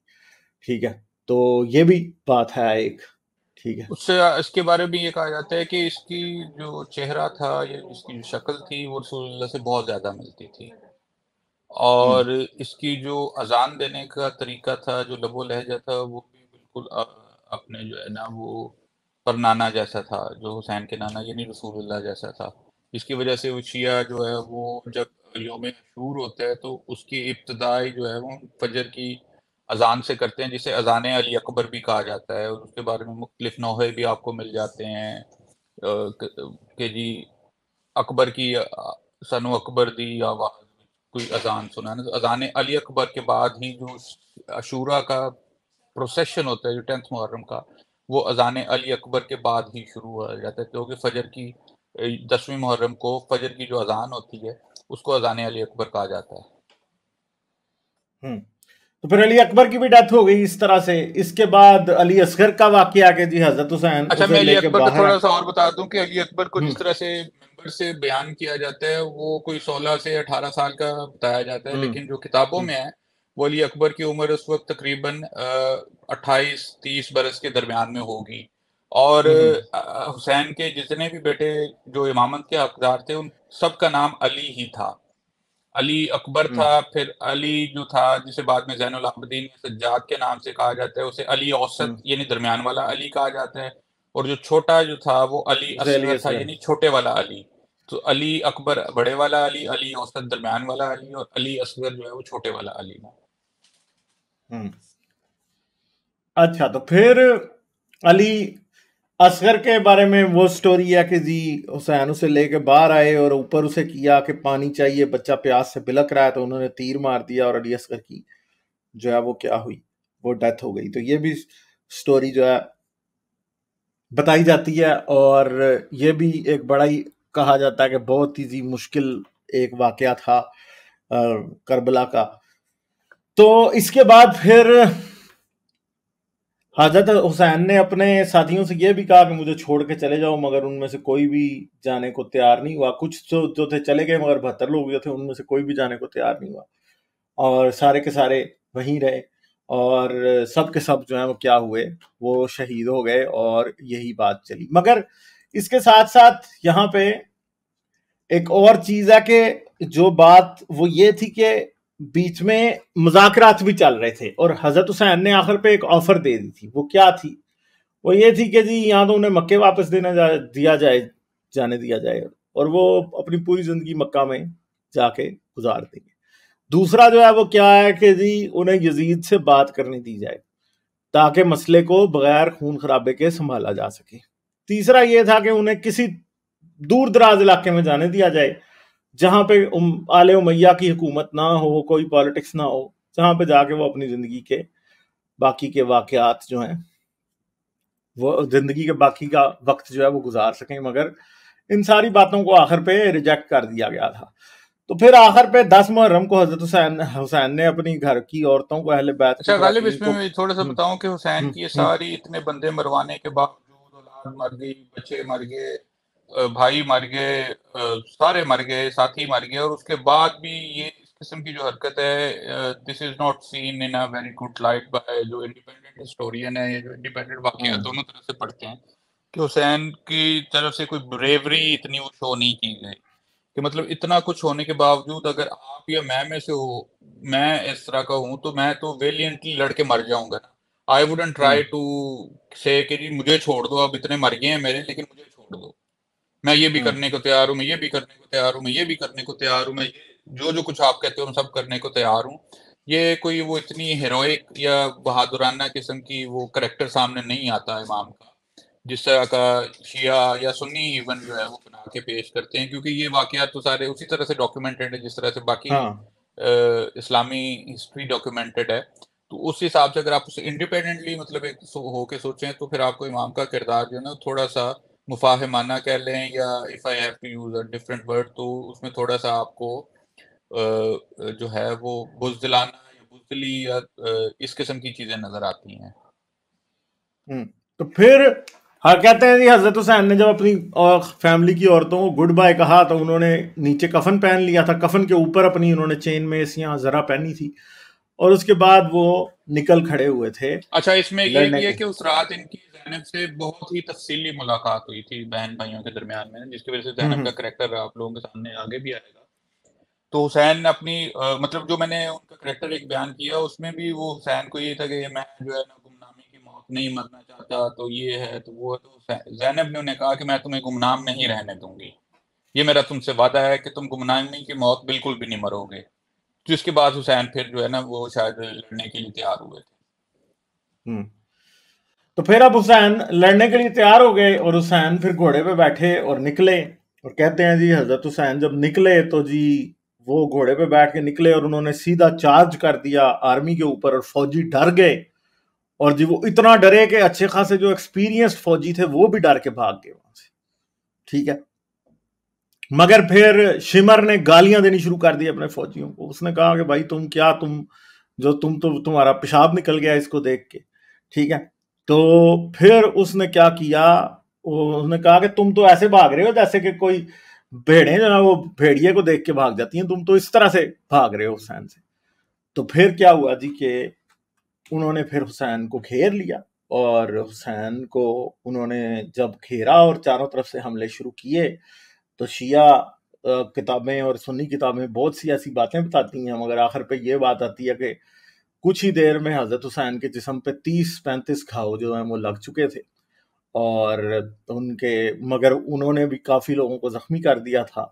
اور جی جو فوجی ہیں وہ بھی یہ کہہ رہے تھے کہ جی ان جیسا بہادر شخص ہم نے کوئی نہیں دیکھا. اب ظاہری بات ہے بہت سی باتیں ایسی ہیں جنہیں ہم ایگزیجریشنز کہہ سکتے ہیں. عاصم بھائی.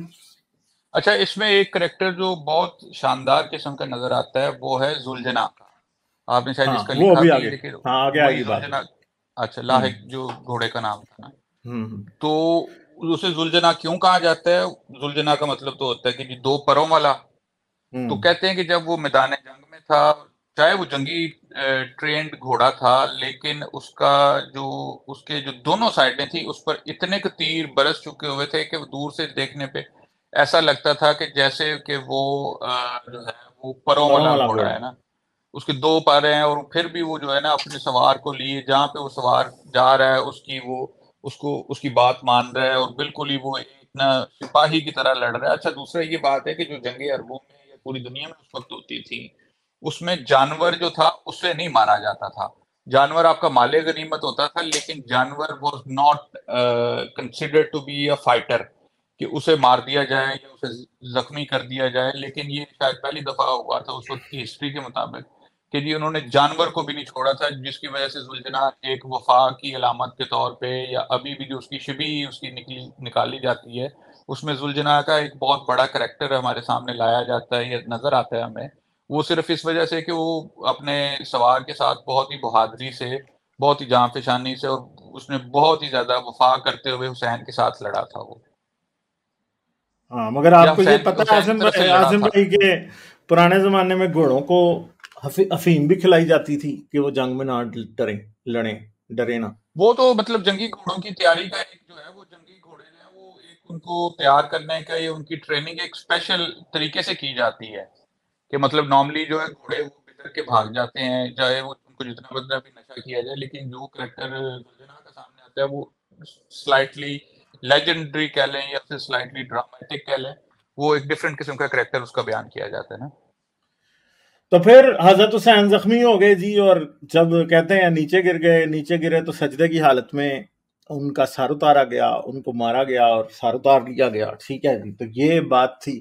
پھر کہتے ہیں لاحق اور ذوالجناح جو ہے اس کا کیا تھا کہ جی وہ اپنے خون میں، حضرت حسین کے خون میں لت پت اہل بیت کی عورتوں کے پاس واپس کیا، اور انہیں پتہ لگا کہ حضرت حسین جو ہیں ان کی ڈیتھ ہو گئی ہے. شیعہ ذاکر تو بڑی باتیں کرتے ہیں جی، کمریاں اور فاختائیں آ کے حضرت حسین کا خون اپنے اوپر لگا کے اسلامی سلطنت کے مختلف شہروں میں گئیں، اور لوگوں نے ان کو اڑتے دیکھا تو لوگوں کو پتا چلا کہ جی حضرت حسین کی شہادت ہو چکی ہے. سورج جو ہے وہ اتنا سرخ چڑھا کہ ساری اسلامی دنیا میں بلکہ ساری دنیا میں پتا لگ گیا کہ جی حضرت حسین کی شہادت ہو گئی ہے. ٹھیک ہے، تو ذوالجناح کے بارے میں بھی بڑے قصے ہیں. عاصم بھائی، ذوالجناح کا رسم و رواج کیا ہوتا ہے؟ آج بھی ویڈیوز کافی ٹویٹر پہ ہاں چل جی، رہی وہی ہیں، جو وہ اس بھی کو بتائیں. بڑا سجا کے سنوار کے اور اس سے پھر منتیں بھی مانی جاتی ہیں، اور اسے نیاز مطلب وہ کیا کہتے ہیں یار اسے لفظ، خیر منت مانگی جاتی ہے، اور پھر ذوالجناح کو اس کے نیچے سے بھی گزرتے ہیں لوگ. اور ذوالجناح جو ہے وہ اگر جو شیعوں کا امام باڑا ہوتا ہے وہ سارا سال اس میں سوائے اس کے کھانے پینے کے اس سے کوئی کام نہیں لیا جاتا، کیونکہ وہ صرف گھوڑا ہی جو ہے وہ 10ویں محرم کے لیے ہوتا ہے. بلکہ 10ویں کا جو تعزیہ ہوتا ہے وہ ذوالجناح کے ساتھ ہی ہوتا ہے. 9ویں میں بھی شاید ذوالجناح نہیں ہوتا، صرف 10ویں والے دن ذوالجناح کی زیارت جو ہے وہ کروائی جاتی ہے. اور اس کے بارے میں ایک اور بڑی لیجنڈری یہ بات مشہور ہے کہ جی جو محمد علی جناح تھے، ان کے جو والد تھے جناح پونجا، وہ بھی ذوالجناح کی جو ہے نا وہ اس کا صدقہ تھے کہ اس کی جو دادی تھی اس بیٹے کے ہاں جو ذوالجناح کا باپ تھا، ذوالجناح جو تھا مطلب جناح پونجا جو تھا وہ بچتا نہیں تھا بچہ کوئی، ان کا مرد جو لڑکا ہے نا، یہ بے لڑکا جو ہے اولاد وہ تھے. بچتا نہیں تھا. جو نرینا اولاد ہے وہ میل جو ہے وہ بچتے نہیں تھے. تو پھر اس نے اس کے ہاں وہاں پہ وہ جو ذوالجناح کا پروسیشن ہوتا ہے یا جو بھی تعزیے وازیے نکلتے ہیں، وہاں پہ جا کے اس نے منت مانگی کہ اگر میرا بیٹا ہوا تو اس کا نام ہے ذوالجناح کے نام پہ رکھوں گا، جس کی وجہ سے اس نے جناح پونجا جو ہے نا ان کا نام پھر وہ رکھا گیا تھا. اچھا جی، پھر ذوالجناح والا قصہ ہو گیا. اس کے بعد پھر یہ بھی کہا جاتا ہے کہ یہ سکینہ جو ہے میدان کربلا میں لاشوں کے درمیان اپنے بابا کی لاش ڈھونڈ رہی تھی، اور اس کے اوپر بہت زیادہ تعزیے، مطلب اس کے اوپر بہت زیادہ نوحے لکھے جاتے ہیں اور بڑا ہی مطلب کیا جاتا ہے، اور یہ سارا کچھ جو ہے وہ ہوتا رہتا ہے. تو ماتم بھی ایک اپنے آپ میں ایک آرٹ ہے اس کے بارے میں پھر ہم آپ سے بعد میں بات کریں گے. پھر شمر کے نیزے پہ کہتے ہیں جی حضرت حسین کا سر لگایا گیا اور اسے لے جایا گیا عبید اللہ کے سامنے لے جایا گیا. عبید اللہ کہتے ہیں کہ جی سر جب اس کے سامنے رکھا گیا تو اس نے اپنی سوٹی سے کیا کیا, اس میں چبو کے دیکھا کہ واقعی مر گیا یا زندہ ہے. ٹھیک ہے, تو اس بات کے لیے کافی لعنتیں عبید اللہ پہ بھیجی جاتی ہیں. کچھ روایتوں کے مطابق امام کے سر کو اپنے اس سے اپنے کھونڈی سے کرنے والا جو ہے وہ جو عبید اللہ نہیں تھا, وہ یزید خود تھا. ٹھیک ہے, تو یہ کی جاتی ہیں, صحیح ہے, اور یہ باتیں ہوتی ہیں. تو پھر شمر نے یہ آرڈر دیا کہ جتنے بھی شہداء ہیں کربلا کے, ان سب کی لاشوں کو میدان میں کتوں کے اور بھیڑیوں کے اور گیدڑوں کے لیے چھوڑ دیا جائے, انہیں گلنے سڑنے کے لیے ان کو دفن نہ کیا جائے. پھر بنو اسد کے لوگ آئے, انہوں نے آ کے ان لاشوں کو کربلا کے میدان میں دفن کیا, جہاں پہ آج مزار شزار بنے ہوئے ہیں سارے کے سارے. ٹھیک ہے, تو اچھا جی, پھر امام کے سر کے بارے میں وہی عبید اللہ نے لگا کے دیکھا اور کہا کہ جی ہاں جی یہ واقعی زندہ ہے کہ نہیں ہے. مگر اس بات کے اوپر زینب نے جو ہے وہ اس کے اوپر کافی لعنت کی اس بات کے اوپر کہ جی تو, اور پھر ایک صحابی کہتے ہیں, اب صحابی کا نام کیا تھا میرے ذہن سے نکل گیا, جو کہ اس ٹائم دربار میں یزید کے موجود تھا جب وہ حضرت حسین کا سر پیش کیا گیا اور حضرت حسین کے سر کو اس طرح سے پھینکا گیا کہ وہ سیڑھیوں سے نیچے گیا جب, تو صحابی نے نہیں سر اٹھا لیا. یہ جو ابن زیاد کے پاس گیا تھا یہ تو کوفہ میں گیا تھا, لیکن یزید کا جو دارالخلافہ تھا وہ تو دمشق میں تھا نا, تو وہ جو پھر بعد میں لے جا سفر گیا. شام ہے وہ بعد میں لے جایا گیا تھا. لیکن ہاں جی, اس وقت جب وہ یزید کے دربار میں پیش ہوئی ہیں استدانیاں اور امام کا سر جب اسے پیش کیا گیا, تو ایک صحابی نے کہا تھا تمہیں شرم آنی چاہیے, تمہیں پتہ ہے یہ سر جو ہے وہ نبی کے کندھوں کی سواری کیا کرتا تھا, اس کو تم اس طرح سے ٹریٹ کر رہے ہو.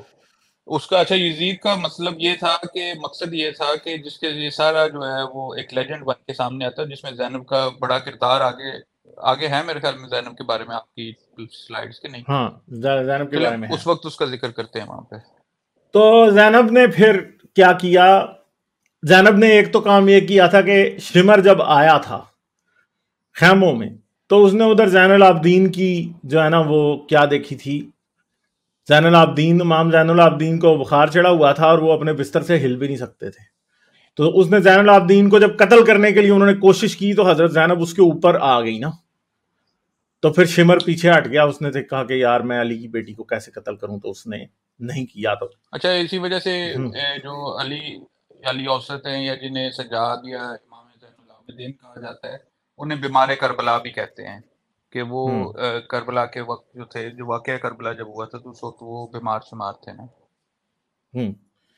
تو پھر ادھر سے زینب نے اصل میں امامت کی لڑی کو بچایا سنگل ہینڈڈلی, اور جہاں امام زین العابدین بچ کے, اور امام زین العابدین سے پھر آگے کہ باقی جو کیا اسے کہتے ہیں 8 اماموں کی 7 اماموں کی لڑی چلی. 8واں امام تو غائب امام مانتے ہیں.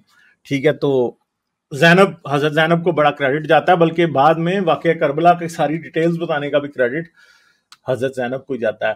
اہل بیت کی جو انہوں نے وعدہ کیا تھا حسین سے کہ میں تمہاری موت کو گمنامے کی موت نہیں رہنے دوں گی, تو پھر زینب نے جس طرح سے اپنے بھائی سے وہ وعدہ نبھایا, وہ بھی ایک لیجنڈری ایک چیز کے طور پہ, ایک کردار کے طور پہ ہمارے سامنے آتا ہے کہ جس طرح سے زینب نے کیونکہ جب اب میں ذکر کر دوں یہاں پہ کہ جب یزید کے دربار میں لے کے جایا گیا تو یزید دمشق جو ہے وہ it's very far away from مدینہ یا مکہ, جہاں پہ اہل بیت کو یا آل رسول کو پہچاننے والے افراد کی کوئی تعداد ہوتی ہے نا, بہت ہی کم, شاید ہی کوئی دکا تھے جو کچھ صحابی تھے پرانے اس وقت جو رائے گئے ہوئے تھے. 60 ہجری کا یہ واقعہ میرا خیال ہے. تو مطلب کہ جو ہجرت کے وقت پیدا ہوئے ہوں گے اس وقت وہ 60 سال کے ہو گئے ہوں گے, تو کافی وقت گزر گیا ہوتا ہے, صحابی رسول بھی بہت کم رہ گئے ہوئے تھے. تو زینب نے وہاں پہ جا کے یزید نے اس کے بتانا شروع کر دیا, بلاتا تھا زینب کو کہ اچھا یہ دیکھو یہ کیا ہوا, تو زینب بار بار بتاتی کہ تمہیں پتہ ہے کہ ہم ہیں کون, ہم تمہارے رسول کی اولاد ہیں, ہم یہ ہیں ہم وہ ہیں. تو وہاں پہ پھر جو زینب کی اٹ سیلف جو لوگ وہاں پہ جمع ہوتے تھے ان کے اندر ایک جو سمپتھی ہے یا جو ایک وہ ہے ہمدردی ہے وہ بڑھتی چلی گئی, جس کی وجہ سے پھر ان کو کوئی زیادہ دیر وہ وہاں پہ قید نہ رکھ سکا, کیونکہ اسے یہ ڈر پیدا ہو گیا تھا کہ شاید یہ یہاں کے لوگ ہی مجھے کہیں قتل نہ کر دینا. جتنی یہ زینب کے خطبات کی وجہ سے وہاں پہ لوگوں میں ہمدردی سمپتھی ویو بن رہی تھی، کیونکہ زینب کو بلاتا تھا لان تان کرنے کے لیے، نیچا دکھانے کے لیے بلاتا تھا، لیکن زینب آگے سے بڑھ کے اسے جو ہے نا وہ جو شاعری ہے یا جو خطبے ہیں زینب کے، سیدہ زینب کے، وہ ایک بہت ہی بریوری کے ایک بڑی مثال کے طور پہ سامنے آتے ہیں کہ اس نے کس طرح سے لوگوں کا جو ہے ٹوٹلی جو اوپینین ہے یا رائے ہے اس کو کس طرح سے تبدیل کر کے یزید کے خلاف کر دیا تھا. تو پھر اہل بیت کی عورتوں کو بیڑیوں میں جکڑ کے صحرا میں چلا کے ان کے سروں سے پردے کھینچ کے ان کو لے جایا گیا دمشق میں یزید کے دربار تک. ٹھیک ہے، اس بارے میں بھی بہت زیادہ شیعہ حضرات کی طرف سے ماتم شاتم ہوتا ہے اور اس پہ بہت زیادہ افسوس کیا جاتا ہے، مگر اس پہ ابھی تھوڑی آگے بات بھی کرتے ہیں کہ پردے تو اور بھی بڑے لوگوں کے اترے تھے.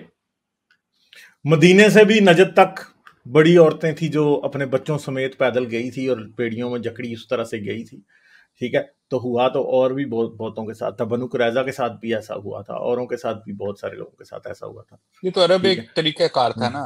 اب یہ جو کہا جاتا ہے کہ جس میں کچھ جو اینٹی شیعہ ہیں، جو سخت قسم کے وہابی یا سلفی ہیں، وہ تو شیعوں کو کہتے ہی یزید کی اولاد ہیں،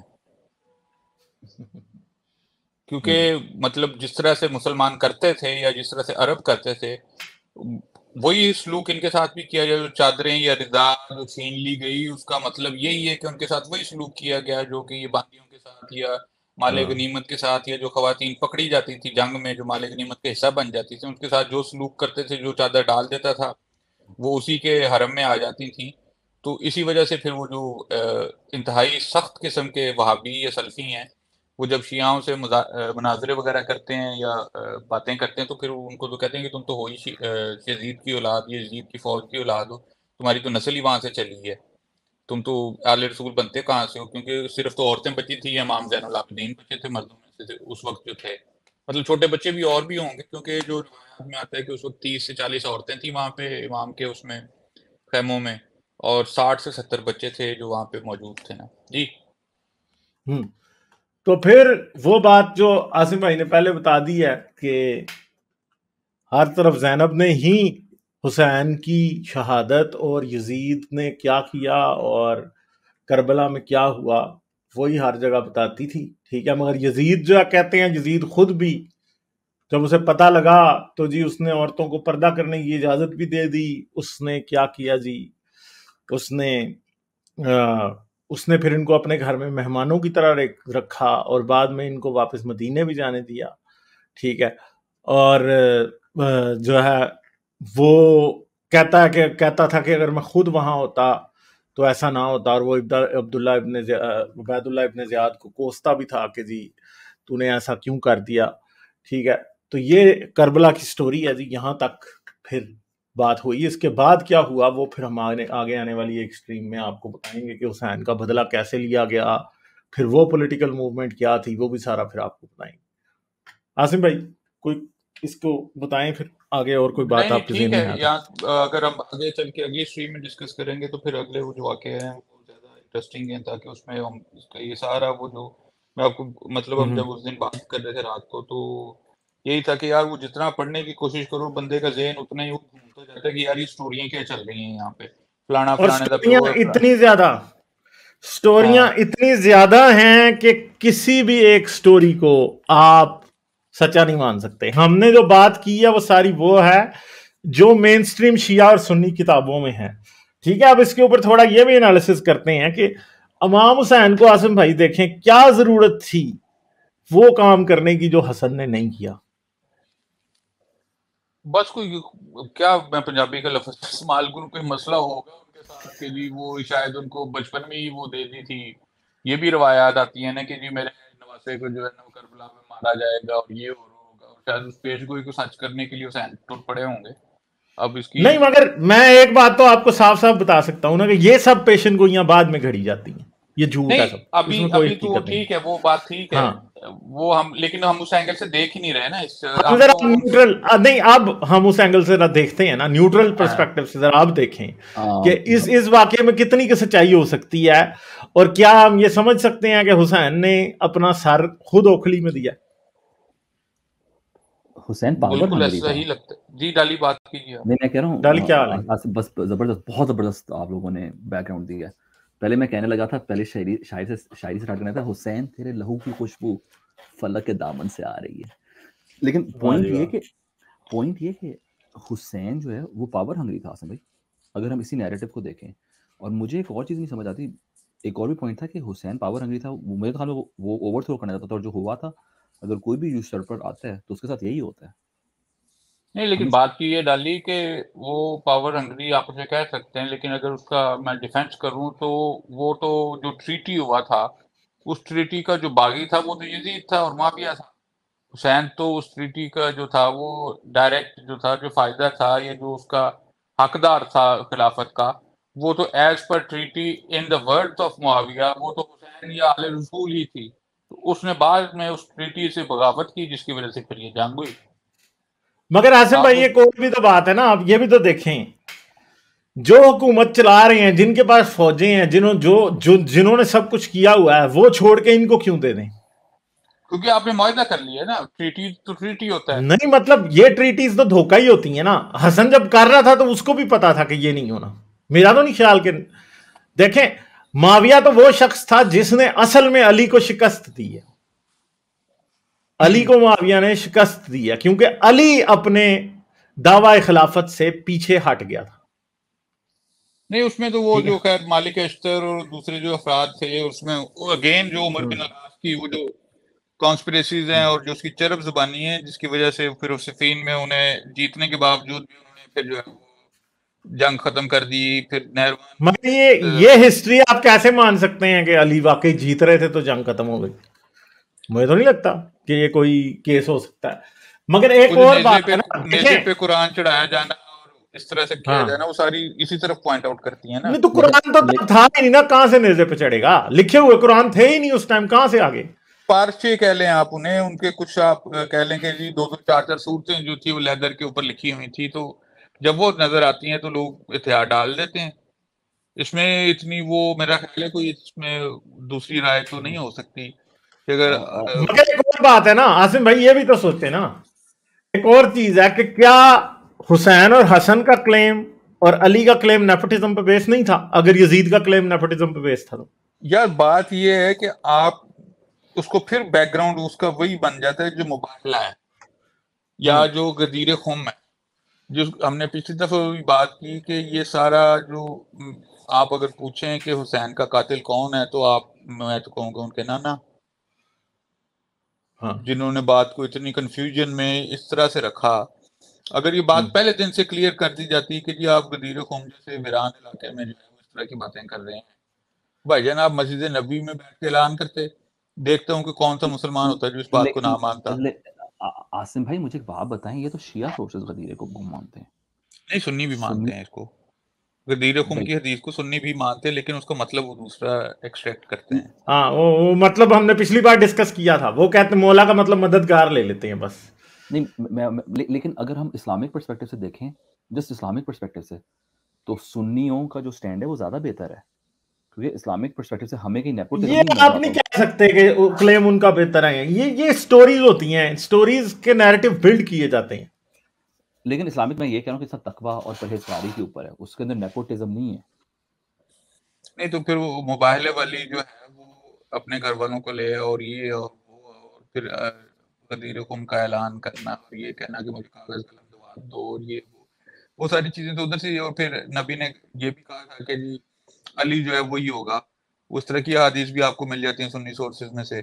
انہوں نے کہا تھا نہیں جی وہ جو ہے وہ اسپریچولی ہوگا اور فلانا اس طرح سے ہوگا اور اس طرح سے ہوگا. تو اس پہ خلافت دیکھیں عربوں میں جو آپ اس بات کو سمجھنے کی کوشش کریں کہ عربوں میں جو تھی سربراہی جو تھی وہ نسل کی بیس پہ ہی آگے چلتی تھی. اس میں نیپوٹزم آپ اسے کرنٹ دور میں نیپوٹزم کہہ لیں, لیکن اس وقت وہ وراثت کے طور پہ ہی چلتی تھی.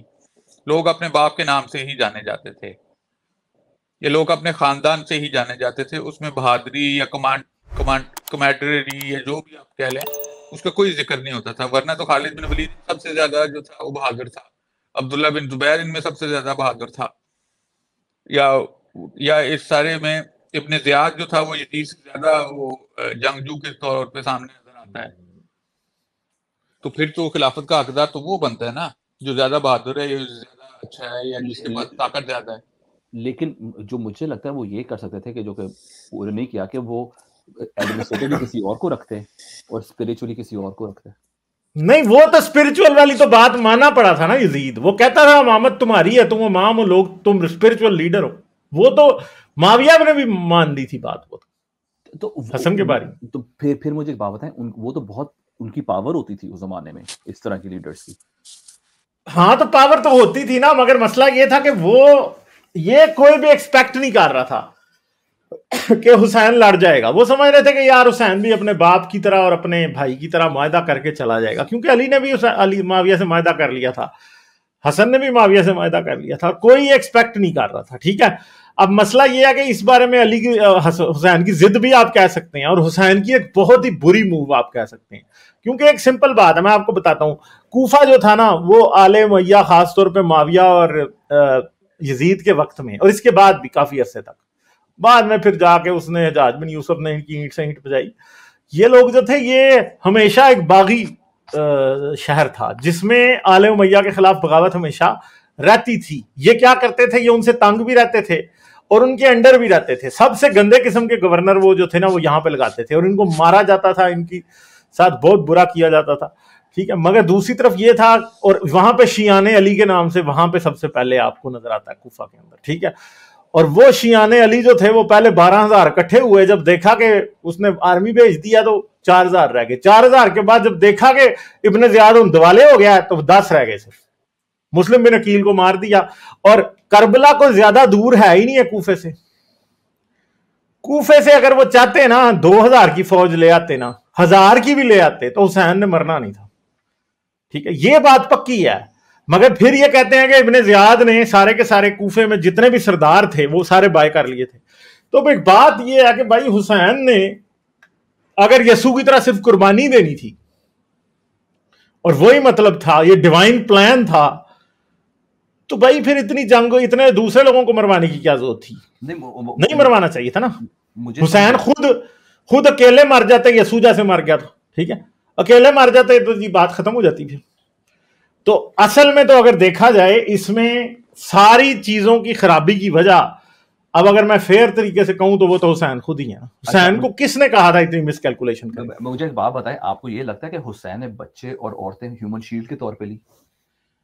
نہیں تو وہ اب ایک جو بچہ اٹھا کے نکلا تھا باہر کہ مجھے پانی دیں, تو پھر آپ مجھے بتائیں وہ اس کو کیا کہیں؟ آج کے زمانے میں اگر کوئی باپ ایسے کرے تو آپ کیا کہتے ہیں اسے؟ پاگل. نہیں لیکن وہ ہیومن شیلڈ کے طور نہیں, پر بچہ اگر پیاسا ہو تو پھر بچے کا صدقہ, یا آپ اپنے آپ کو اس ٹائم کی سوسائٹی میں لے کے جائیں نا کہ بچہ 2-3 دن سے پیاسا ہے, اسے پانی نہیں مل رہا, پیاس سے مر رہا ہے, تو باپ کیا کرے گا؟ وہ ترلے منتی پائے گا نا بچے کو پکڑ کے. ترلے منتے تو ڈالے گا, وہ بات بالکل ٹھیک ہے, وہ بات سمجھ بھی آتی ہے کہ ترلے منتے ڈالے گا, مگر مسئلہ یہ ہے کہ یہ بات یہاں تک پہنچی کیسے؟ آصم بھائی, اس کو جب حسین کو نظر آ جائے کہ اس کی کوئی سپورٹ نہیں ہے تو وہ چپ چاپ یار وہ بات تو ہم پہلے کر چکے ہیں کہ مسلم قتل ہو گیا تو حسین کو تو واپس الٹے پاؤں واپس چلے جانا چاہیے تھا. لیکن وہ بہت بعد میں انہیں پتہ چلا ہے نا, مسلم بن عقیل والی شہادت جو ہے وہ اس وقت تک وہ رستے میں تھے, وہ چھوڑ چکے ہوئے تھے. عمر ابن سعد جو تھا وہ مسلسل شمر کے آنے سے پہلے تک وہ حسین کو اس بات پہ مناتا رہا تھا کہ دمشق چلو. یہ بھی تو پتا ہے نا آپ کو, وہ تو مناتا رہا تھا کہ دمشق چلو بھائی کر لو بیعت. تب تک حسین نے مانا نہیں. جب شمر آیا, شمر نے جب آ کے وہ 72 بندے مارے ہیں سارے اور آخر پہ اہل بیعت رہ گئے ہیں, تو تب حسین کو یاد آیا کہ یار مجھے یہاں تو مکہ واپس جانے دو, یا مجھے دمشق لے چلو, میں جا کے یزید سے خود بات کرتا ہوں. تب تک پھر پانی سب پلوں کے نیچے سے گزر گیا تھا. انہوں نے کہا اب ٹھیک ہے بھائی. اور وہ مجھے لگتا ہے کہ وہ بھی نا شاہ سے زیادہ شاہ کا وفادار تھا, عبید اللہ اور شمر. انہوں نے کہا کہ یزید کا دشمن ہم مکا کے ہی جائیں گے. تو اب ایسے تو نہیں ہوتا نا پھر. اب اگر فرض کریں گے ہم اپنے, کیونکہ یہ دیکھیں یہ جو سلطنت کی جنگ ہے اس میں اگر آپ کسی کو بخش دیں تو وہ آپ کو نہیں بخشتا. ٹھیک ہے, تو وہ ان کو بھی ڈر ہوگا اس بات کا یزید کو کہ یار یزید نیا نیا تخت پہ بیٹھا تھا نا اصل میں. اگر وہ بھی معاویہ کی طرح کافی دیر سے ہوتا تو میرے خیال میں وہ معاہدہ کر لیتا, پکی بات ہے. اور حسین اگر فرض کرو کہ کوئی 3-4 سال بعد علم بغاوت بلند کرتا تو تب بھی ہو جاتا. مگر ادھر مسئلہ یہ ہے کہ اگر اسلامک تاریخ کی کنسسٹنسی کو دیکھا جائے تو اہل بیت کے ساتھ یا حضرت علی کی نسل کے ساتھ ہمیشہ لوگ کنسیڈریشن سے پیش آئے ہیں. جیسے ایک سمپل سی بات ہے کہ حضرت علی نے 6 مہینے حضرت ابو بکر کی بیعت نہیں کی, یہ عادتیں پیچھے سے پڑی ہوئی تھی, ٹھیک ہے, یہ عادتیں پیچھے سے پڑی ہوئی تھی. پھر حسن نے بھی بیعت نہیں کی اور حسن خود خلیفہ بن گیا اور معاویہ کے ساتھ پھر معاہدہ کیا, اور ایک ایسی ٹرم پہ معاہدہ ہو گیا جس میں حسن کو خاصا پروفٹ ہوا. بعد میں پھر یہ بھی کہتے ہیں کہ حسن نے جب عراق میں ٹیکس کلیکٹر بھیجے کہ ہاں بھائی میرے حصے کا مجھے دو, تو اس ٹائم بھی معاویہ نے اس بات کو بھی بلاک کر دیا.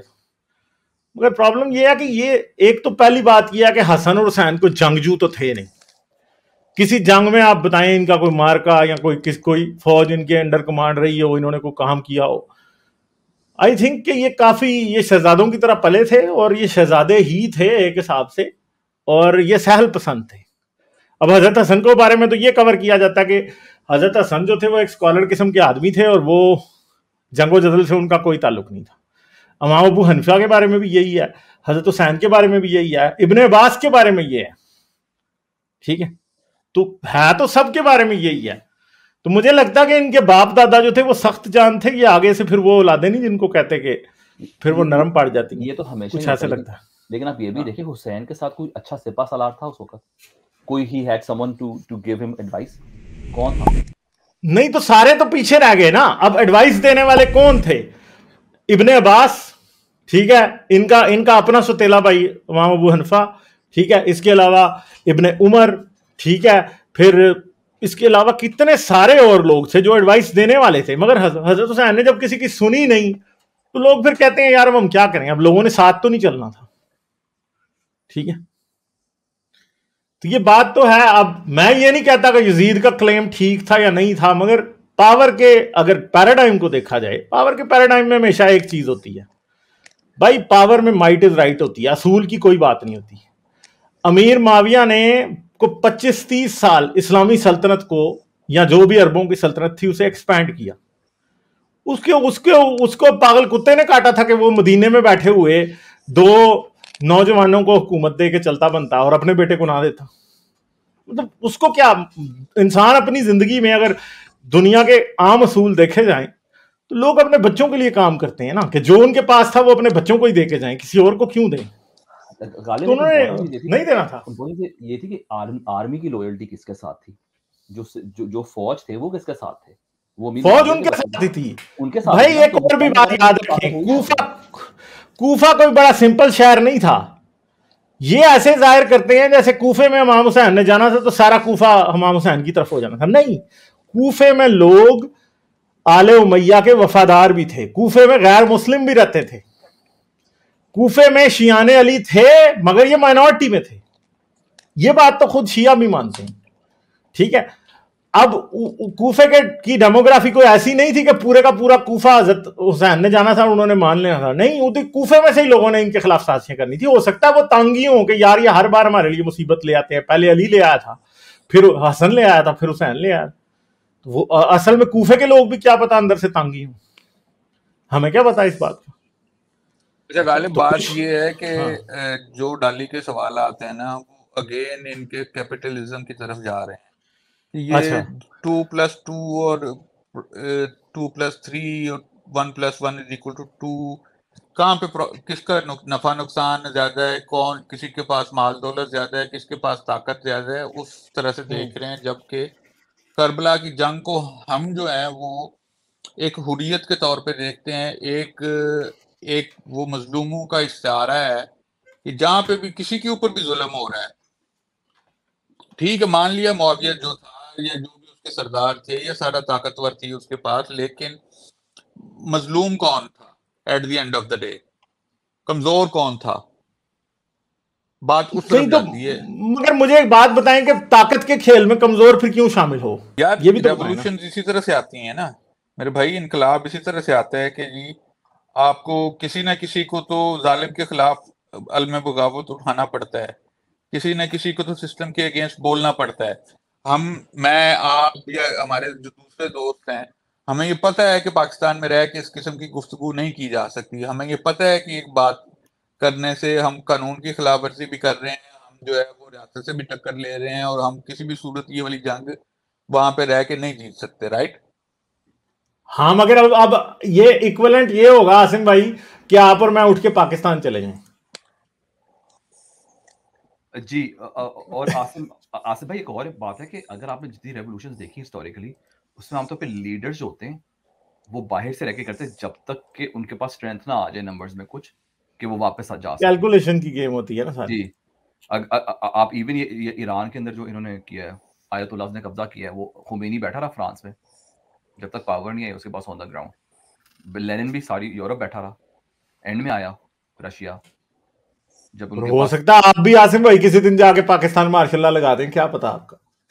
نہیں، اس کو اس طرح سے اگر دیکھیں کہ بی بی کو پتا تھا کہ اسے مار دیا جائے گا، یا بھٹو صاحب کو پتا تھا کہ انہیں مار دیا جائے گا، انہیں آپشن بھی دی گئی کہ آپ پاکستان چھوڑ جائیں. بی بی کو بھی آپشن دی گئی کہ آپ پاکستان چھوڑ جائیں. اب مجھے یہ بتائیں کہ ضیاء الحق جو اس وقت حکمران رہا ہے، لوگ اسے زیادہ مانتے ہیں یا اس کا ایک ہسٹری میں ایک مقام ہوتا ہے ایک شخص کا؟ عاصم بھائی ہم یزید کو جسٹیفائی نہیں کر رہے، مگر ہم یہ بات کر رہے ہیں کہ یہ بیل جو ہے منڈے چڑھنی نہیں تھی. یہ بات حسین سے زیادہ کسی اور کو نہیں پتا ہونی چاہیے تھی. ٹھیک ہے، اگر ہم اس کو مذہبی کنٹیکسٹ میں دیکھتے رہیں کہ ہاں شہادت ہی زیادہ بڑی ارننگ تھی اور جی اسلام بچانا تھا اور فلاں ہونا تھا، کوئی اسلام نہیں بچا. ایک غالب ایک ہسٹری میں بھی مقام ہوتا ہے کہ ہسٹری آپ کو کس طرح سے یاد رکھتی ہے.